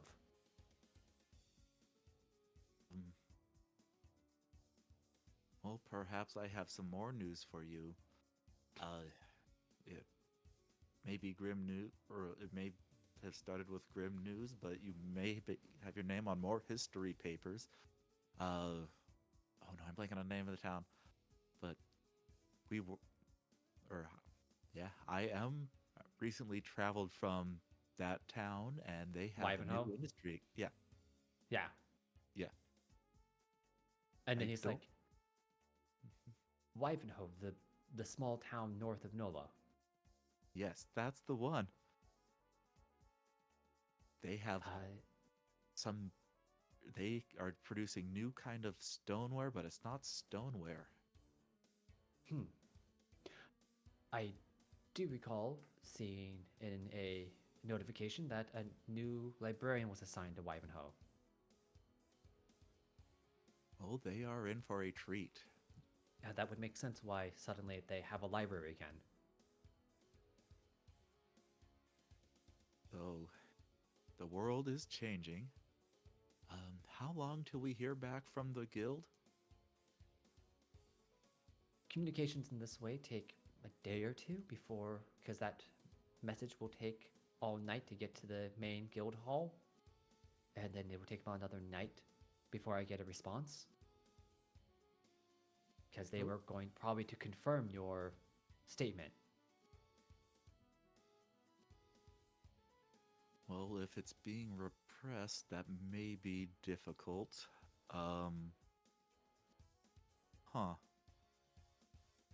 I am in town for a few days, and we're staying at the Puffy Dragon Inn, right? Fluffy dragon. Fluffy. Mm-hmm. We have not established, but let's go with sure. Okay, okay. There now. Why not? You can leave message for me at the Fluffy Dragon Inn. If I find word, I will come find you. Oh, thank you. And if nothing else, I am sure I will be back with any information to help with your puzzle of Tish. For that is also partially of what I am piecing together. You find something, I will gladly help. Thank you so much. Yeah. So yeah, you've basically have started a chain where now the continent will begin to realize that she's gone, and you figured out that like the continent didn't know for the past couple months that she was gone. Yep.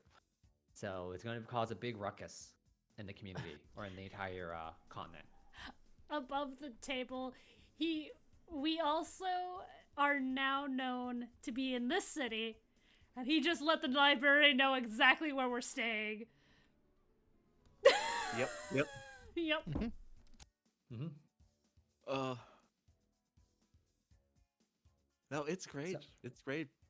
I had to sit down and real quick and think, how open is Roberts with this stuff? And Very is the answer. very open. Yep. Yep. Mhm. Very open is Especially with the apparently the answer. librarian. What was that? Especially with the librarian, and since they don't Yeah. have ties to the Trinity, Mhm. he is still very put off by them by the interaction at the after the funeral. Sure. So, but yeah, let's go Le Honk. Woo! All right, Elana. Are you ready for this? Sure. Excellent. You know the properties of these plates, yes? Yep. We're gonna try and sell them for a pretty penny, and I will go off to the fancy part of the market. Okay, yeah. You can head up to the point where they sell like jewelry and stuff like that. I want to go to the pottery place. Yeah. So you can head off to the, I want to say it's like ceramics. Ceramics, that's the word. Yeah, not just pottery, but like where you get plates. They sell Yeah. plates, they sell all this other stuff. And what you find is very much what you've seen before. They sell like tin ones, copper, they sell stoneware, terracotta, all very fancy things, but nothing like what you have in your bag. Now, I'm imagining, like, these plates, do they look fancy, or are they just, like, plain stoneware? The one you're holding or the one that's on sale? The one I'm holding. Like a- It is just a plain white bone china. Okay. Basically, when you guys left, you didn't teach them how, like, you didn't develop decoration. You're like, this is how we make them. You can make them this way, very fast. But if you want to make them fancy, that's not our business. Right, that's gonna be more of a developmental thing, I think. Yeah, We that's for wouldn't- them. But We wouldn't have known how to do that. yep. Okay. So as I'm just contemplating, because I want to go up to this gal and I want to cast a spell, Okay. and that is gonna be, let me see. Yeah. Okay. Musical accompaniment. Okay. There we go. So I'm gonna ask you to do one thing before that. Sure. So I want you to roll occultism first, Occultism. because I know that's your magic Yep. skill. Yeah. Ooh, 16. Okay. Yep. With that, like you get the funny, like you get the sense of magic, but you do not know it. Just like you're like, But it's one of those things that there's probably magic items around you. So Okay. it's nothing Something Too, unusual. like, Not that you can see with a 16. Okay, perfect. And I will approach the proprietor. Sure. So you approach the proprietor, and yeah, I'm going to say it is a well-dressed woman. Not well-dressed woman. Let's see. What type of animal do I want this person to be? A secretary bird. Oh, a secretary bird. That's real good. I like that one. Yes. So, yeah. Actually, how big is a secretary bird? I don't think they're actually that Not as tall. big as an ostrich. I think they're the same, almost the same size as a goose. They if are, not a yeah, little bit bigger. yeah, they're tall. They're 3 feet tall, but they're only like 12 pounds. So they're still pretty small. Okay. Yeah, the She's- secretary bird. She's tall and skinny.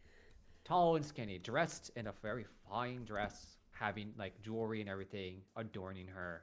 Like to the point where like this person selling looks like they have a permanent stall in this area. Okay. Like you, we have feathers painted. Hers are actually gold leafed. Oh, nice. All right. Mhm. I will go up and be like, "Hello, mademoiselle. It is very good to meet you. I am here, hopefully to propose a business proposition with you." Sure. The secretary or the proprietor is like, and what could you be proposing? What business could you be proposing? Ah, have you heard of a town called Wavenhall, a little north of Nola? No. No? Ah, well, you will be the first to hear about this marvelous city. It is producing, and I, with a flourish, produce the plates. Yeah. So yeah, you hand over the set of plates and cups and everything, and she looks at it and she's like, "What is this?" Now, I know what you may be thinking. A little plain looking, and I agree. However, have you ever run into the problem of clumsy servants? Your wares look very, very marvelous, however, a mite delicate. Would you not agree? Yes. However, and I'll take a plate, and I'll just drop it. Yeah. It goes. It lands on the table. Very durable. Would you not agree? Extremely. Yes. Although it is plain, I believe that these fine china would solve a problem that your most marvelous customers might be experiencing. They pay high prices for your products, but have to worry about them breaking. However, with these, that problem disappears. No more angry customers, no more downtrodden servants. It's a win-win for all. That would be quite good, actually. So, I'll let you roll your diplomacy check Okay. to try and persuade this person to buy up a contract. Okay.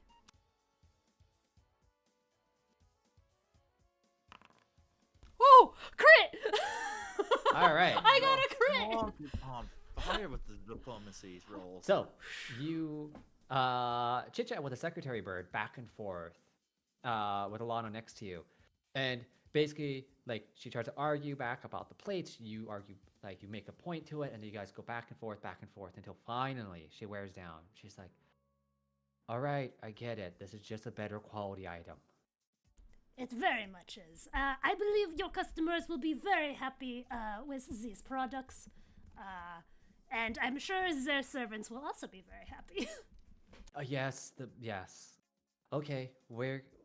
Okay, let's get the contract and everything like that. I will buy, and like, she takes out an abacus and starts tapping away at it. So, I will buy 600 items from them. Excellent. And of course, there is the point of my fee, being the bringer of this new and wonderful product. Oh, yes, of course. And your fee is? What's a good amount of gold to suggest, Mr. DM, for this wonderful product? That is a wonderful thing. Give me a second. What is? Lehonk is an expert, right? In diplomacy, yes. All right, expert. 90 gold. Excellent. I will request. Gonna request a little bit more. 95 gold. Sure, you guys argue it back and forth, and you eventually get 90 out of her. Listen, Alana, you can tell her. Does any other city produce such fine craftsmanship? Maybe? I like step on her foot. Ow! What? I don't know. You're supposed to say no. Oh, no. Thank you. She's the most useless minion and I love her. She's level 0. What do you expect? I love her so much. Perfect. I'll go ahead and sell the plates for 90 gold. Yeah, 90 gold.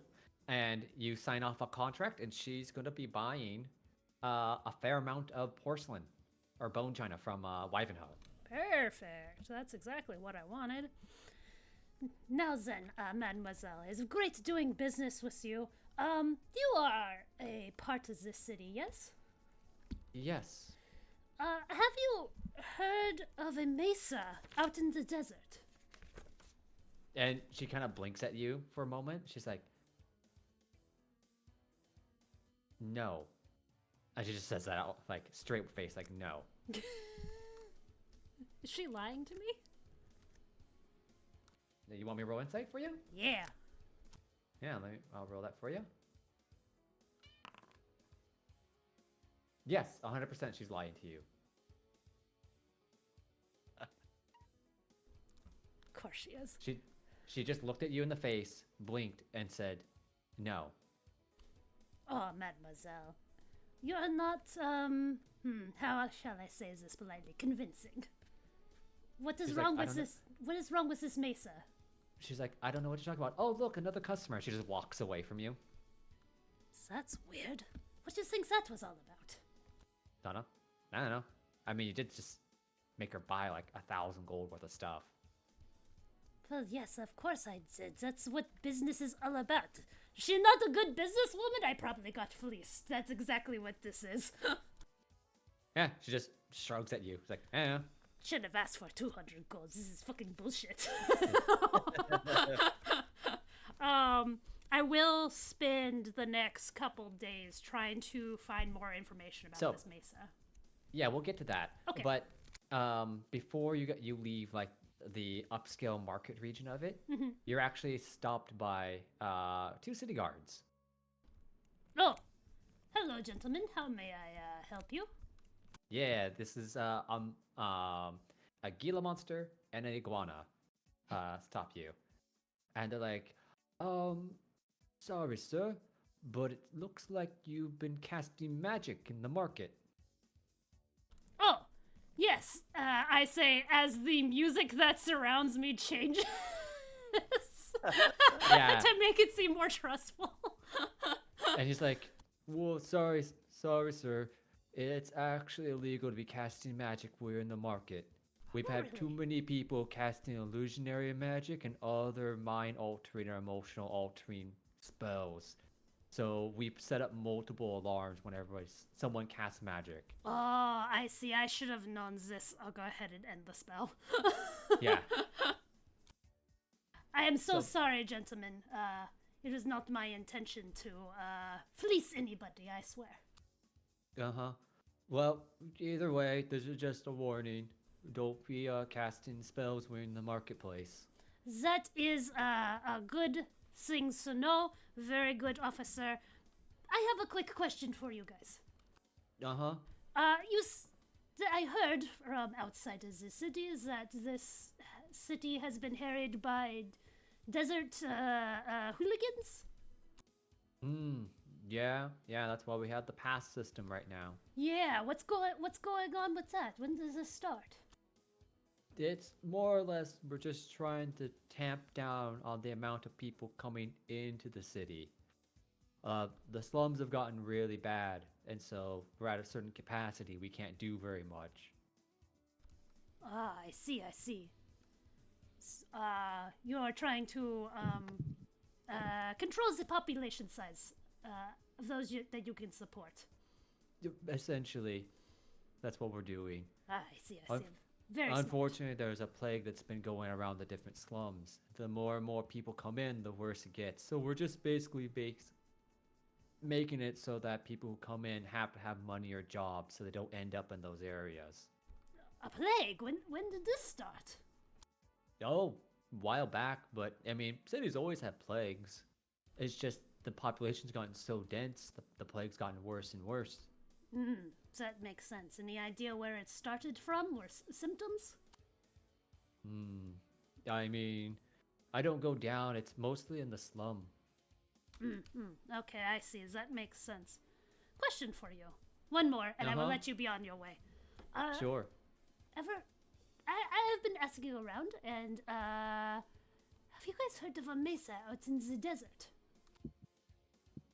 Oh, and the two guards look at each other like, oh. Yeah, no, you don't want to go there. Not that. What's wrong with this mesa? It's just not a good place to go, I hear. I don't hear any good news from it. Oh, really? Mm-hmm. I will have to see these rumors. You see, I am a storyteller. That's why, the musical accompaniment and whatnot. They're like, oh, okay, yeah. I love hearing stories like this, so I will have to ask around at the bars, and so I might write a musical tale of this mesa. If you're going to do that, you might as well just go ask the Caravan Guild. The Caravan Guild, they would know of this place? It's the group that traverses the desert. So they know anything about the mesa. They probably passed it once or twice. Excellent idea. Thank you very much, officers. You guys have a wonderful day. As they kind of wander off. I turned to Alana and was like, this is fucking bullshit. No magic? Fucking only $95? Alana looks at you, she's like, well, the 25 of that can build a village. So like 95 is really good. Or 90. My minimum fee is $120 for one single skeleton. This is fucking bullshit. As I waddle away towards the Caravan Guild. Oh, I have to remember that. Skeletons are profitable. Remember, you are always worth your time. Do you upcharge if they have meat still on them? I mostly deal with the skeletons, but if they have meat, depends on the situation. Like, I wouldn't have charged your village for the bandits that were harrying the roads. I give her kind of a side eye. She just kind of shrugs at you. Like, it's a living. It's a living. Yeah, these things. Depends on the situation. If they are run down and poor, then generally I do not charge for my services. Okay, that makes sense. But if they can afford to hire you, you are worth your time. Remember that. Got it. Worth my time. I'll go ahead and waddle off to the Caravan Guild. Yeah. Let's wander over back to Werther's, who's working down the slums right now. Or this might be a good time to take a break. It's a great time to take a break. So. We'll be back soon.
Back Back at at it.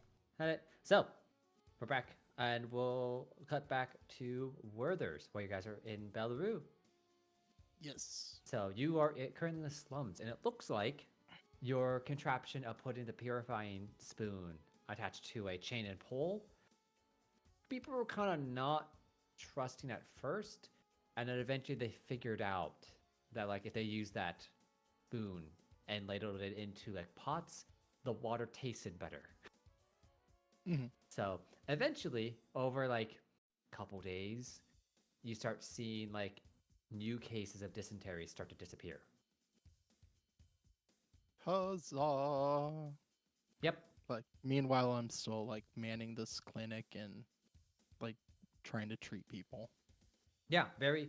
I was gonna say what you did is actually true to historic life, where Jon Snow figured out that cholera was spread through the well water.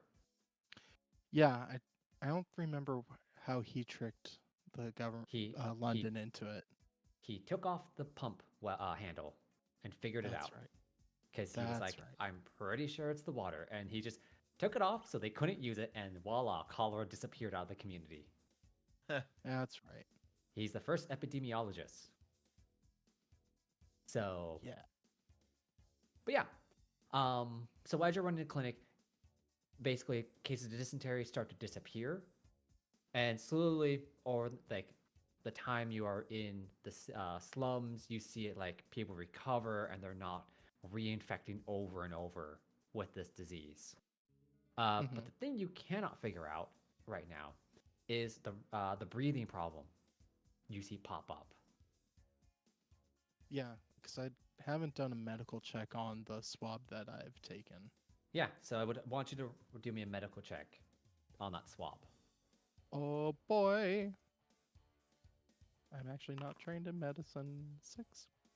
I say, for the sake of medical checks, can't your natural medicine be swapped for nature? Sure. I will Yeah. say that's a thing.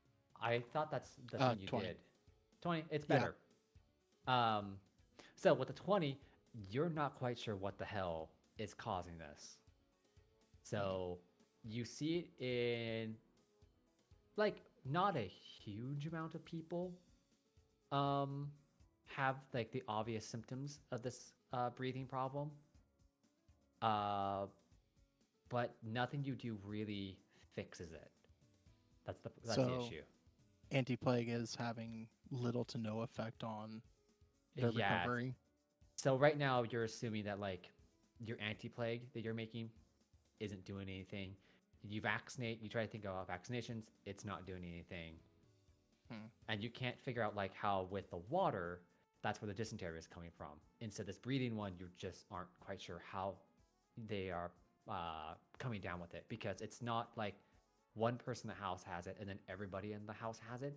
One person has it, then someone like a neighbor might get it, or someone down the block might get it. It pops up sporadically. So you're not quite sure why. Yeah, the next time I have a patient with a coughing disease, I might ask them a little bit more about what happened beforehand. Sure. Yeah, so in your clinic, you have one of the patients who comes in having that coughing fit, and they cough up, phlegm and things like that. And it's always like a deep cough. And when you ask them like, hey, like, when did this occur? And they tell you like, well, like it just started with a regular cough that just didn't go away, and then it just got worse and then worse. And now I'm having trouble breathing because I'm coughing so much. What were you doing before the cough? I mean, nothing like unusual. What do you do for work? I'm a tanner. Tanner. Okay. Whenever we get like predator hides, I tan them. And do you go anywhere with the tanned hides? Do you travel to sell them or anything? No, I work in the tannery. I'm in the vats, like scraping off the fur and making sure the leather is good. And he confirms because you look at his hands and they're burnt, chemical burns. Yeah, so you're like, yeah, that makes sense. Did the other people in the tannery get a similar kind of cough? We had one guy have it, but he died already. No one else that you've worked with has displayed any similar symptoms? No, just me. Hmm. It's gone to a point where I can't go to work because I can't keep up anymore. Hmm.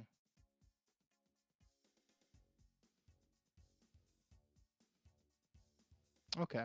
I guess the next thing I'd want to do is I'd ask, do you mind if I take a look at your home?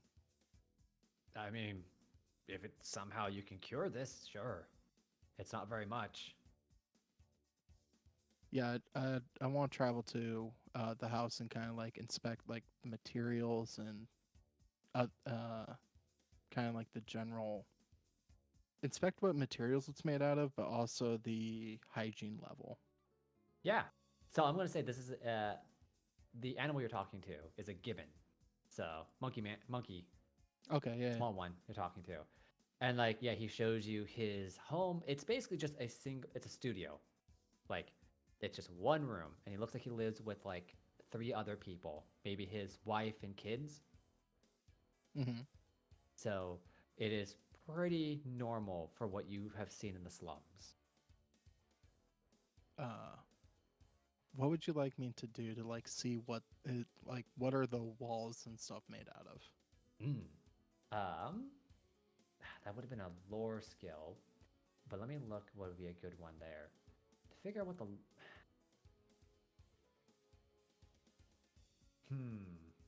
Let's just go crafting again. Okay. Because I would need lore engineering to Mm-hmm. figure out like that type of stuff, but crafting's closest. 26. 26 sandstone is basically what you're working with. It's natural stone that's occurred in the area. Okay. So it looks like to keep it from crumbling really easily, they put like a veneer or a lacquer on it. Hmm. So basically, it's a brick. Okay. Does the lacquer look like it's cracking? Yes, but it looks like whatever they do, like, looks like they actually reapply it pretty frequently to keep it from like falling apart. Then I guess what's kind of the general hygiene level of the apartment So or the studio? Studio, you basically can see that they do have a chamber pot. So they do have the ability to go and then dispose of it into the tail end of the aqueduct, which flushes out of the city. Doesn't look like you can see any soap. It looks like they use sand, fresh water and sand to wash their hands. Okay. In general, like, it's a pretty packed place. It's pretty usual for the slums. So you're like, if you were to go to any one of these other housing units, you probably see the same thing. But I'm not like seeing signs of mold or other kind of. No, it's a desert. Irritants. So it's it's a desert, so it's super dry. So no mold is growing in the area. There's no leaky roofs because it rarely rains here. So yeah, you're not 100% sure what's causing this man's breathing problems. All right, I think the last thing I'll do is just investigate for things that would be out of place for someone in the slums to have. Yeah, sure. Like, give me a perception check. Yeah. 34. 34. All right. So, with that, how should I put this? That's a really good roll. I'm gonna say, when you're wandering around his home, what you do find is actually a. How should I put this? It's a poem collection. Like, it looks like it's a small pamphlet. So it's something you probably wouldn't find in someone in the slums. Mainly because a majority of these people are probably illiterate. And it's just basic poems, like it's not any kind of religious material or politically charged stuff. It's not religiously charged. You can read, and so like you pick up a little pamphlet and you read through it, and you're like, wow, this is actually really good. like as someone. And if you ask the patient, he's just like, "Oh yeah, I took my kids to a traveling poet like months ago." A traveling that's- poet. Yeah, I mean we don't have poetry down there, but he was given a recital, so I took the kids to the recital, and then they handed these out. I thought maybe Oh. it'd encourage them to read. What was the name of the poet? No, I don't remember. I just remember he came from like the mountainous regions. There's a monastery, they said, to the in the mountains. He traveled down and he's been traveling. Interesting. Well, I'll keep an eye out for him. You can't miss him. He's a pretty, also kind of a sick-looking guy. Oh yeah. Yeah, he just was really like his underneath his like fur. He was pretty pale and had pretty bad sunken in eyes. So he's a little frightening when you look at him. I'll keep an eye out for him. Thank you. Mm-hmm. And with that, I'll probably leave them alone. Yeah. So, I'm gonna say you make great progress on that dysentery, but the coughing and breathing problem is something that's still confounding you. I forgot to do one other thing. Yeah, sure. Did I sense anything magical about them? No, that's the one Okay, thing. so it's not you a get. curse. It is not a Okay. curse. Okay. I'm gonna say, since you're spending so much time in the slums, you get the idea, like, you know that the anti-plague and the vaccination aren't working, and it's not magical or a curse or something like that. So you're like, I think it's a plague, but it's something you have never encountered. Yeah. So it's a real tricky one. And you're like, this has to be a plague, but you just don't understand, like, how it's spreading or how it's working. I guess after that I'd go to other apothecaries or start or if there's like an apothecary guild to like look for more information. Oh yeah, you can go to like the guild hall for apothecaries, and you can like chum around with a couple of them there, like discussing their works. And some of these are like they work in like the middle area, some work in the very high end, and of course very few of them are like you, or working in the slums.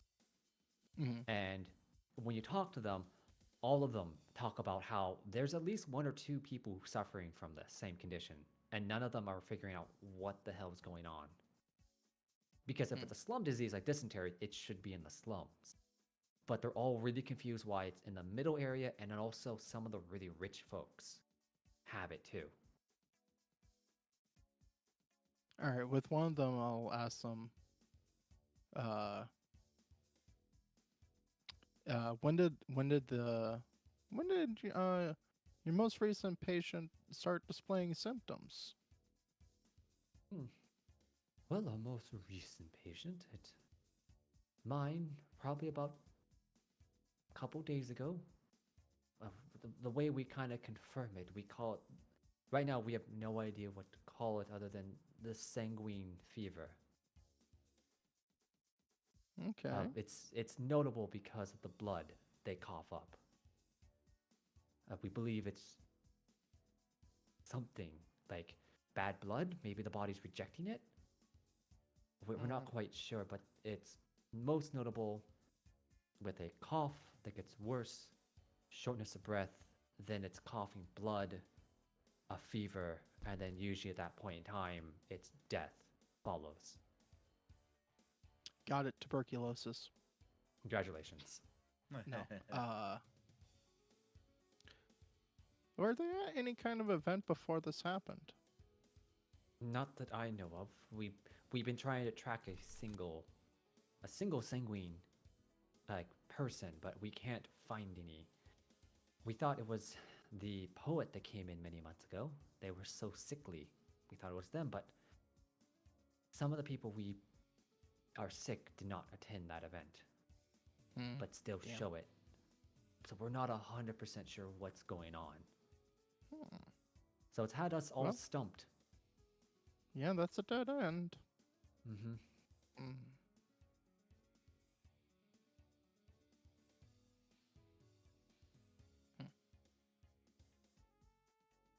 Well, I guess the what I'd do next would be my next two tactics would be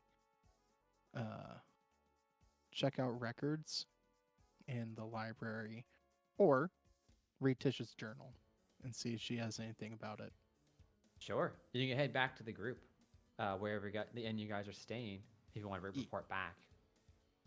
And where this can fill you guys in on what he's working on. You guys, I guess throughout the entire weeks and days, you guys can kind of like Come in fill and each other chit-chat in. about it. Yeah. Mhm. About your guys' like exploits you're finding around the city. Yep. So yeah, I definitely tell them about Tish's names and the few that are known, and there's many that are unknown. Yeah, let them know about pistachios. I share some. It's This would be oh, good as a gelato. don't know what a gelato is, but I think it sounds delicious. Oh, It's and divine. it sounds like the Trinity might not be telling people about Tish's passing. Honestly, for them, It's, that makes a ton of sense. it's still fairly queer. There's not much of a reason to not share that information. What's the advantage of not sharing it? Perhaps not to spread despair through the continent. Tish was a Main- very heroic figure, yes? A very stabilizing figure. Perhaps, maybe they think with her gone, people would despair and civilization would crumble on the fringes. Perhaps. Or all those fuckers need to suffer. I don't know what came over me. I'm sorry. Sorry, or does it sound like you had something in your throat? Do Yeah, you need no, that like was a hard weird. candy? Oh, I've got one right here. A Werther's Original. I made money, and I was about to go to this guild of performers to get more information about the mesa that we are headed to. Apparently, people around here do not like it, or there are bad things about it. I'm not quite sure. I have yet to talk to people about it. You should try the library. They're very friendly there. I'm I do plan to go there at some point. I'm very sure, but I tend to get my information through people versus books. It's easier for me to talk. Oh, their books have been naughty. They are locked in book jail. The librarian, however, is very pleasant and knowledgeable. Oh, that's very That's they do that so that they don't steal the books. Why would you steal a book? good. Some books can be very valuable, I have heard. Yeah, like the book that we have. Yes. Well, I don't think any of them are Tish's books. Hmm. Maybe. Unless they are. We should. Well, if we find out more of Tish's previous names, maybe we can check the author. And that would make the librarian's day to find out they had an authentic piece of history, not just a record of it. Yes, this makes sense. Well- How do I put this succinctly? I know how to read. But I am not the most knowledgeable or book learned person of this group. Well, yeah. That Well, reminds don't me. agree so quickly. Old man shrugs. Do you still have Tish's journal, Jacques? Oh yes, right here. May I borrow it? Of course. I'm wondering if Tish ran across this very strange plague. And I'm also willing to do some research for you, Robert Monk. Tamias. Bias is fine, and Gesundheit. you're welcome. Okay. If you want to go through the journal, family lore, please. Da-da-da-da. And does the plague that Rothis is struggling with ring any bell for me? Uh, Because I am trained in medicine. yeah, medicine check. Oh, I mean, you're also a little bit dumbfounded by it too. Yep. Okay, but the dice have failed you- me today or now. so, but going through the journal, so where there's that you're coming through it, you kind of go through the sections. You're like, okay, I know where the mesa section is. So you kind of like go to the parts where Tish describes her time with this thespian troupe, and that she's travel, and then you get to a point where like, okay, I know where she joined the flamingo troupe. I'm gonna go back even farther from that, and you're just like going through it. And what catches your eye when you're skimming through all these pages is bloody cough. That's written in the book. Oh. Yeah, that's, definitely like- stop and read that. Yeah, you're flipping through, and then that word catches your eye. Flipping through it, and you read through it, and it is a very close description of what you're facing right now. And you realize that this Tish at this point in time, as you go through her journal, it sounds like she's at a monastery.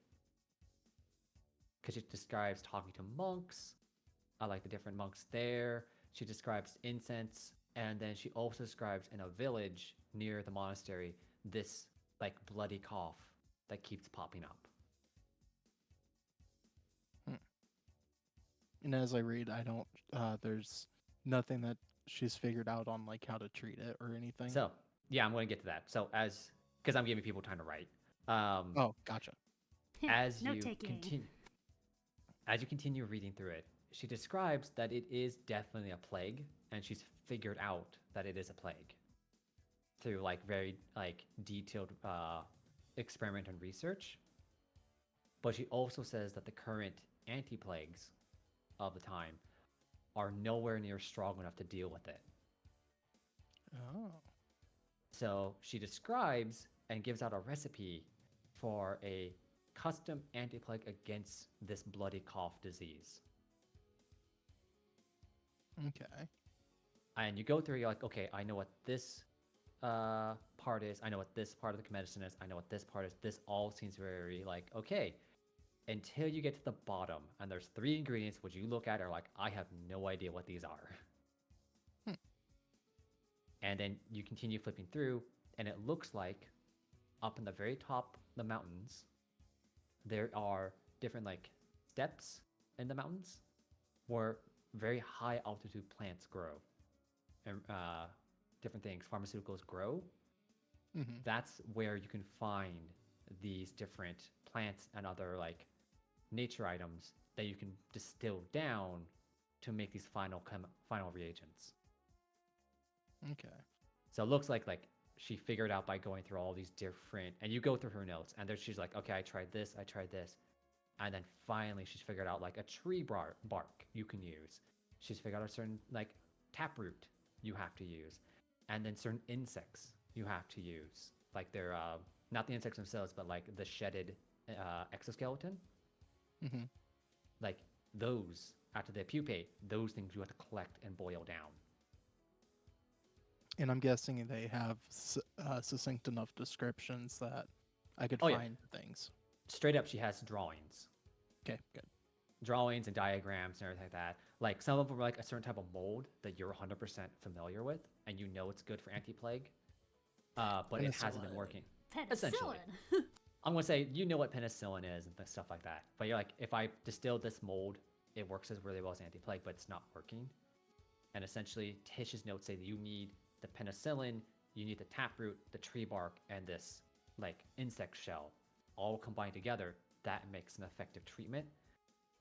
But she warns in the treatment that if it gets to the point where they're coughing blood, the treatment will stop the plague, but they will probably still die of lung damage or breathing damage.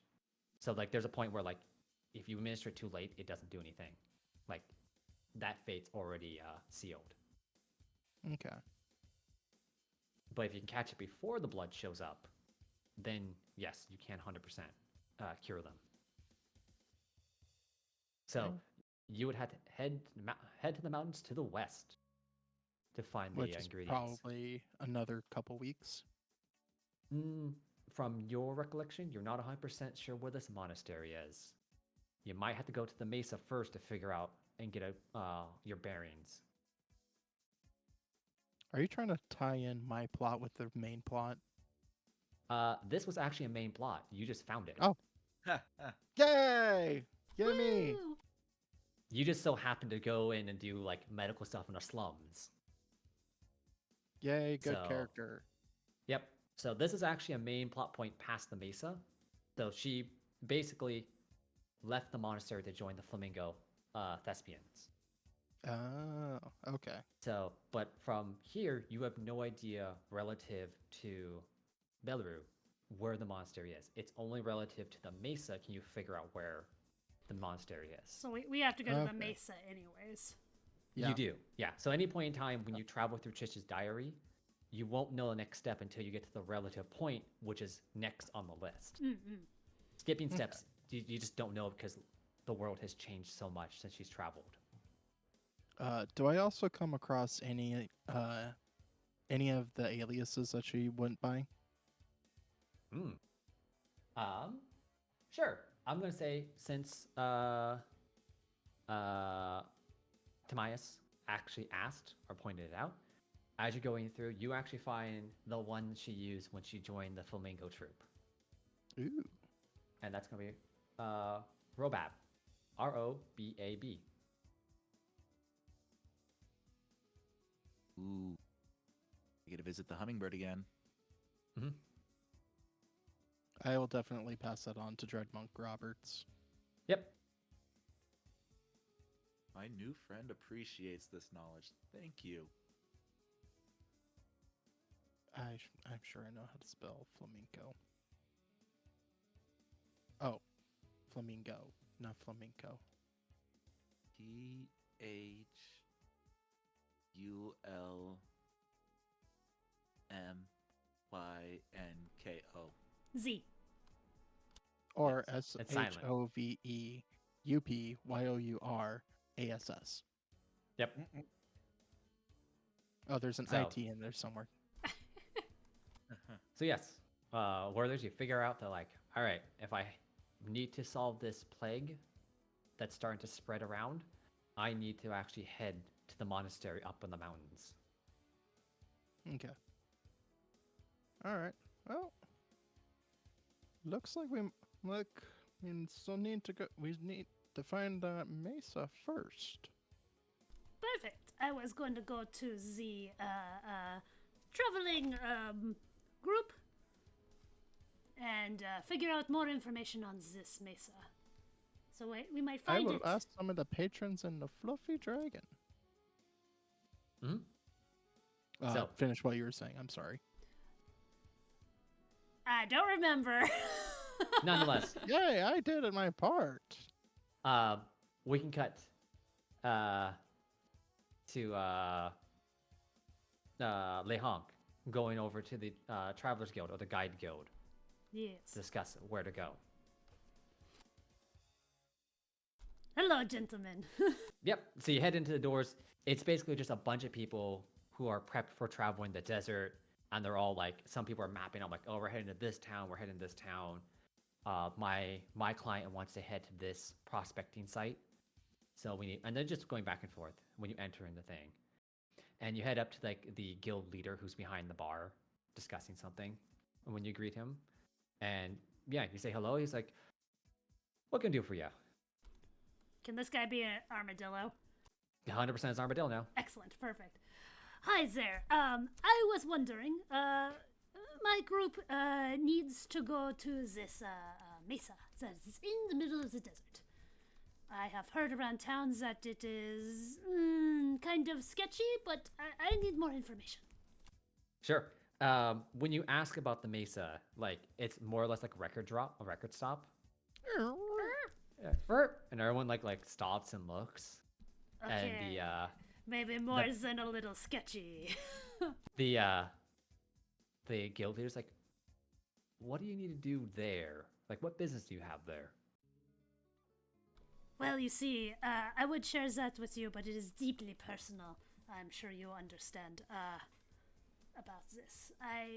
From there, we are traveling to another place, hopefully to gather ingredients that might help this coughing disease that is spreading about. Okay, give me another diplomacy check. Oh boy. Because you're not telling him, like, you're just omitting something, and so you're trying to convince him to let you know something that everyone's kind of tight-lipped about. Oh, I got a 34. 34 is real good. So, you say that, and the guild leader just is like, all right, well, if you're set on going, I can tell you, we have to warn you first. Like, we just cannot let you go and give you the location of this place. Absolutely. Any information is greatly valuable to me. Right. The mesa you're trying to get to, I'm assuming you're trying to get to the city or the town that's on top of it. Yes. Yes. That city is called Alafreya.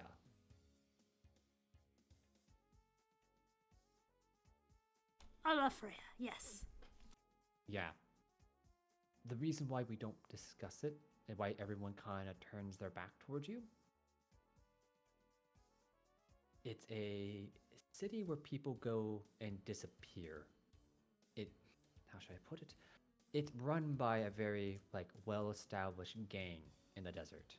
Ah, okay. I think I may have heard. I heard you guys were having a problem about some desert hoodlums. Yes, well, the Is desert this hoodlums... related? Somewhat, yes. It's a problem for caravans like ourselves. We travel among the desert and we'll get raided and people will get stolen.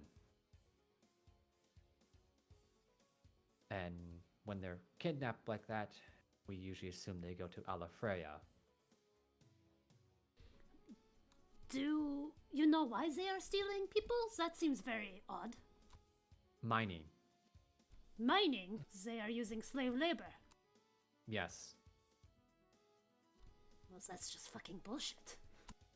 Yes, Alafreya used to be a very nice oasis town. On top of the mesa used to be a magical spring that just happened to pour fresh water off the mesa. So the surrounding area used to be quite nice.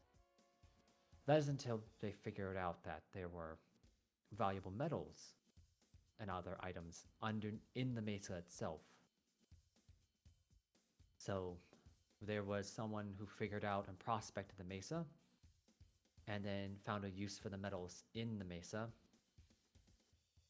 And it was quite prosperous, but eventually the gang moved in and took it over. And now, now they use slave labor to mine out the ore out of the mesa.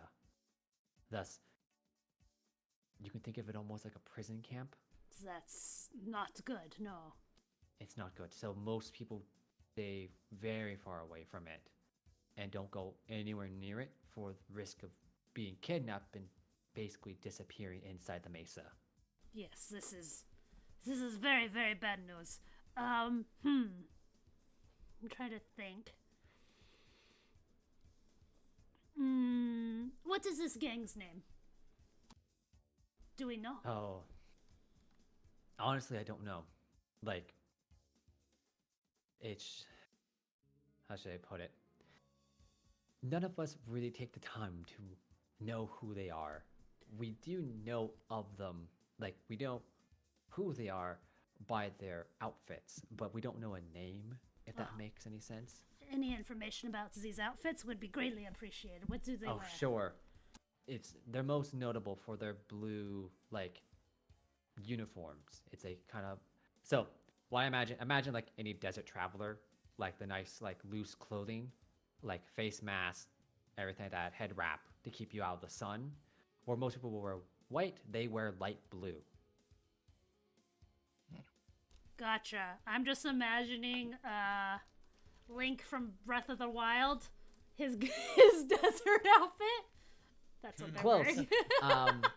But the guild master tells you like they wear it because they drop from the sky. Are they flying creatures? Some are, yes. Some are being carried by flying creatures.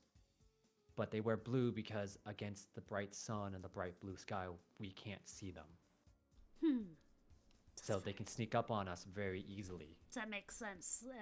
Camouflage. Yes. So we've had to implement our own camouflage. And he points out to like outside one of the caravan things. You see the caravan's actually painted, on the top of it is painted toasted tan. So on the top, you can't see it. Right, Gotcha. it blends into the sand cover. Yes, this makes sense. Do you guys also wear like a tan uniform to help you blend into Yes. the sand? Yes. Where might we find these uniforms? I mean, if you're foolish enough to head into the desert to go to Alafreya, I'm sure we can sell you tan uniforms. This would be greatly appreciated. I will have to converse with my compatriots if we still wish to travel to this mesa, but I think it prudent to buy these uniforms now. Even if we go around the mesa, it still might be just caution to wear these. Mm-hmm. Yeah, if you want to wear them, they're the same cost of explorer's clothes. Perfect. Yeah. Okay. And is the spring in the mesa, is that connected to the spring here? No, we're not quite. So, history and legend says that the mesa spring is magical. Like, there's no natural water coming up from the mesa. Something's producing the water, and it pours out off the. It used to pour off the mesa, and into the surrounding areas. But I'm sure this mining prospect has damaged that spring. We assume no more water falls from the mesa, so the entire area has gone dry again. Well, there goes my plan about hiring a guide. I don't think anybody's going to guide us out there. Nope. They'll probably get us close. Oh, I can get us Yeah. close enough with a spell. Especially now that I have a name.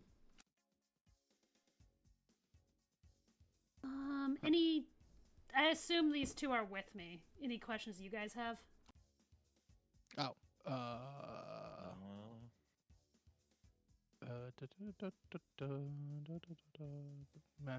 Magical fountain, slavers. Not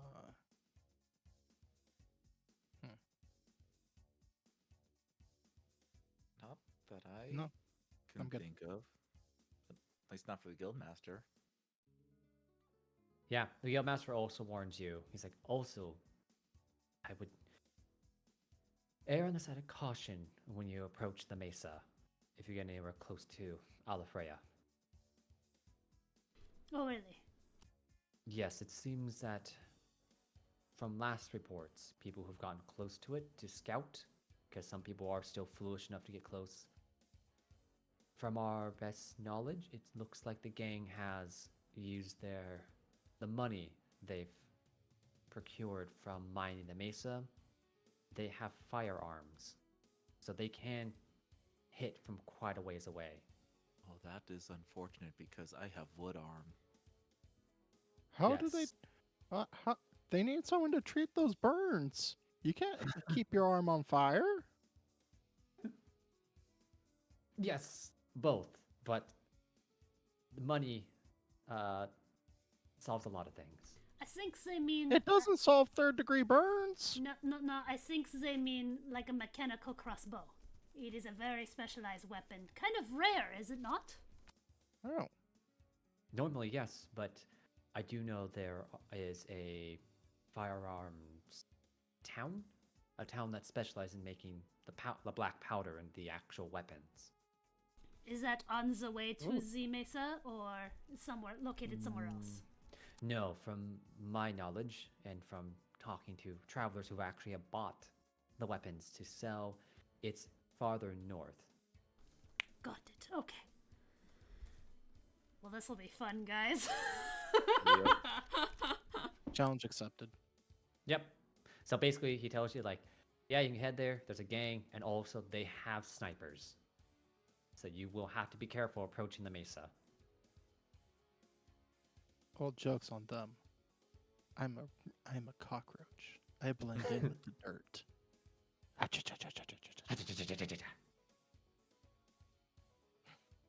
yep, you have the town name to where the mesa is. And of course, Alafreya is not in Tish's journal. It was probably called something Okay. else when she went there. Yep, but the new name of it that people know is Alafreya.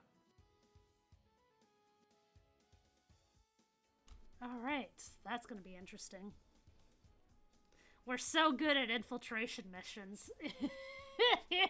Previous history has anything to say about it? Oh, I am Oh, the hold on. perfect one. Let me check my stealth. I have 12 stealth. I'm at least trained this time. I have +3, which is at least something. I'm untrained and I have +11. Yeah, you guys have something. Yeah, it'll be good. But I'm a tanky motherfucker, so if I fail stealth, I can still tank my way quite a ways. What if, above the table, we lie and we say we want to join the gang? Ooh. It was that, or my other thought was just like, get captured. Oh, yeah. Well, if we fail on joining a gang, I think that's what's gonna happen anyways. So backup plan underway. Because, yeah, I'll be okay with most of my... You guys might be a little bit struggled without some of your stuff, but I'll be more or less okay. I mean, Summon I'm old man, fine. can't you? Huh? You can just summon old man, can't you? Yeah. Yeah, that's what I thought. All my stuff And is I summon as well. Can unsummon him, so I'm just like, yeah, okay. And the only thing that's Lehong has a weapon, but Lehong could just pick up a man and then beat another man with him. That's Not true. until next level. Oh, I'm sorry. Lehong can pick up a man and beat a man. At next level. Also, along with summoning Old Man, I can also summon a dragon. Yeah.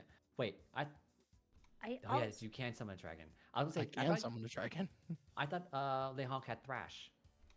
Oh yes, I do. I can just pick up a man and beat him against the ground. Yeah. I also have the Called Ruin on my weapon. Oh, so that's right. It can just teleport to you. Yep. Oof. Yep. But they don't need we'll to be know fine that. then. Yeah, I think we're Yeah. good. We'll be fine. It'll be fine. It'll be fine. Yeah. So yeah, the party found out quite a bit, and they're staying in this town. You know that like Tish has probably been here at one point in time, but she has gone by many aliases throughout her life. There is a plague going through the city, but the cure no one knows. But Tish has actually developed it, but it requires very exotic materials to make it. And your next stop is Alafreya, the city on top of the mesa, which is currently under gang control and serves as a prison mine. So, And to, fun times next. and to close out Oh, yeah. this session, I turn to Alana and I say, "Okay, now this is how you dance once we get back to the fluffy dragon, and I'm gonna go put on a performance." I was gonna say I forgot to make the thing for Alana, which is the cloak of feline rest. Yeah, you can make it in Next the time. next time. Yeah, if So I don't remember. worry about it. So, but yeah. So the party can take off into the desert in the next session on their way to Woo! Alafreya to figure out where to go next. So, Johnny, why don't you sign us out? For I this session? would love to, Phil. Thank you, everybody, so much for watching. If you want more of these amazing adventures where we're professional role players, you can go to youtube.com. There, we post all of our past episodes, so if you're wondering who the hell any of these characters are that we're playing, just go there and you can find out. And if you're like, man, these guys are awesome and I wish to pay them, you can go to patreon.com. There, we have curated episodes of bonus content. Isn't that right, Fry? Oh, absolutely. We got so much bonus content. You have no idea what you can bonus about it. Out the wazoo. It's just out the wazoo, and it's a mere, I don't remember the minimum of Patreon. I think it's $1. $1. A mere $1, and all that bonus content can be yours. Thank you, Gimli One. But if you don't want to do that, you can go to our Blue Sky. There, we post our schedule, and we typically play every Friday, 7 p.m. Pacific, except for these next 2 Fridays. We'll be taking a small break. We plan to be back on June 6th is our next play session. So Yep. Oh, that's so our D-Day is D-Day. our D-Day Yes, is, in is fact, D-Day. D-Day. Yes. And of course, you can always join us here on Twitch. I hope we have been entertaining and we didn't go off track too much, except for like the first 10 minutes of the podcast. It's fine. Don't worry about it. And with that, say bye-bye, everybody. Bye, everybody. Ah.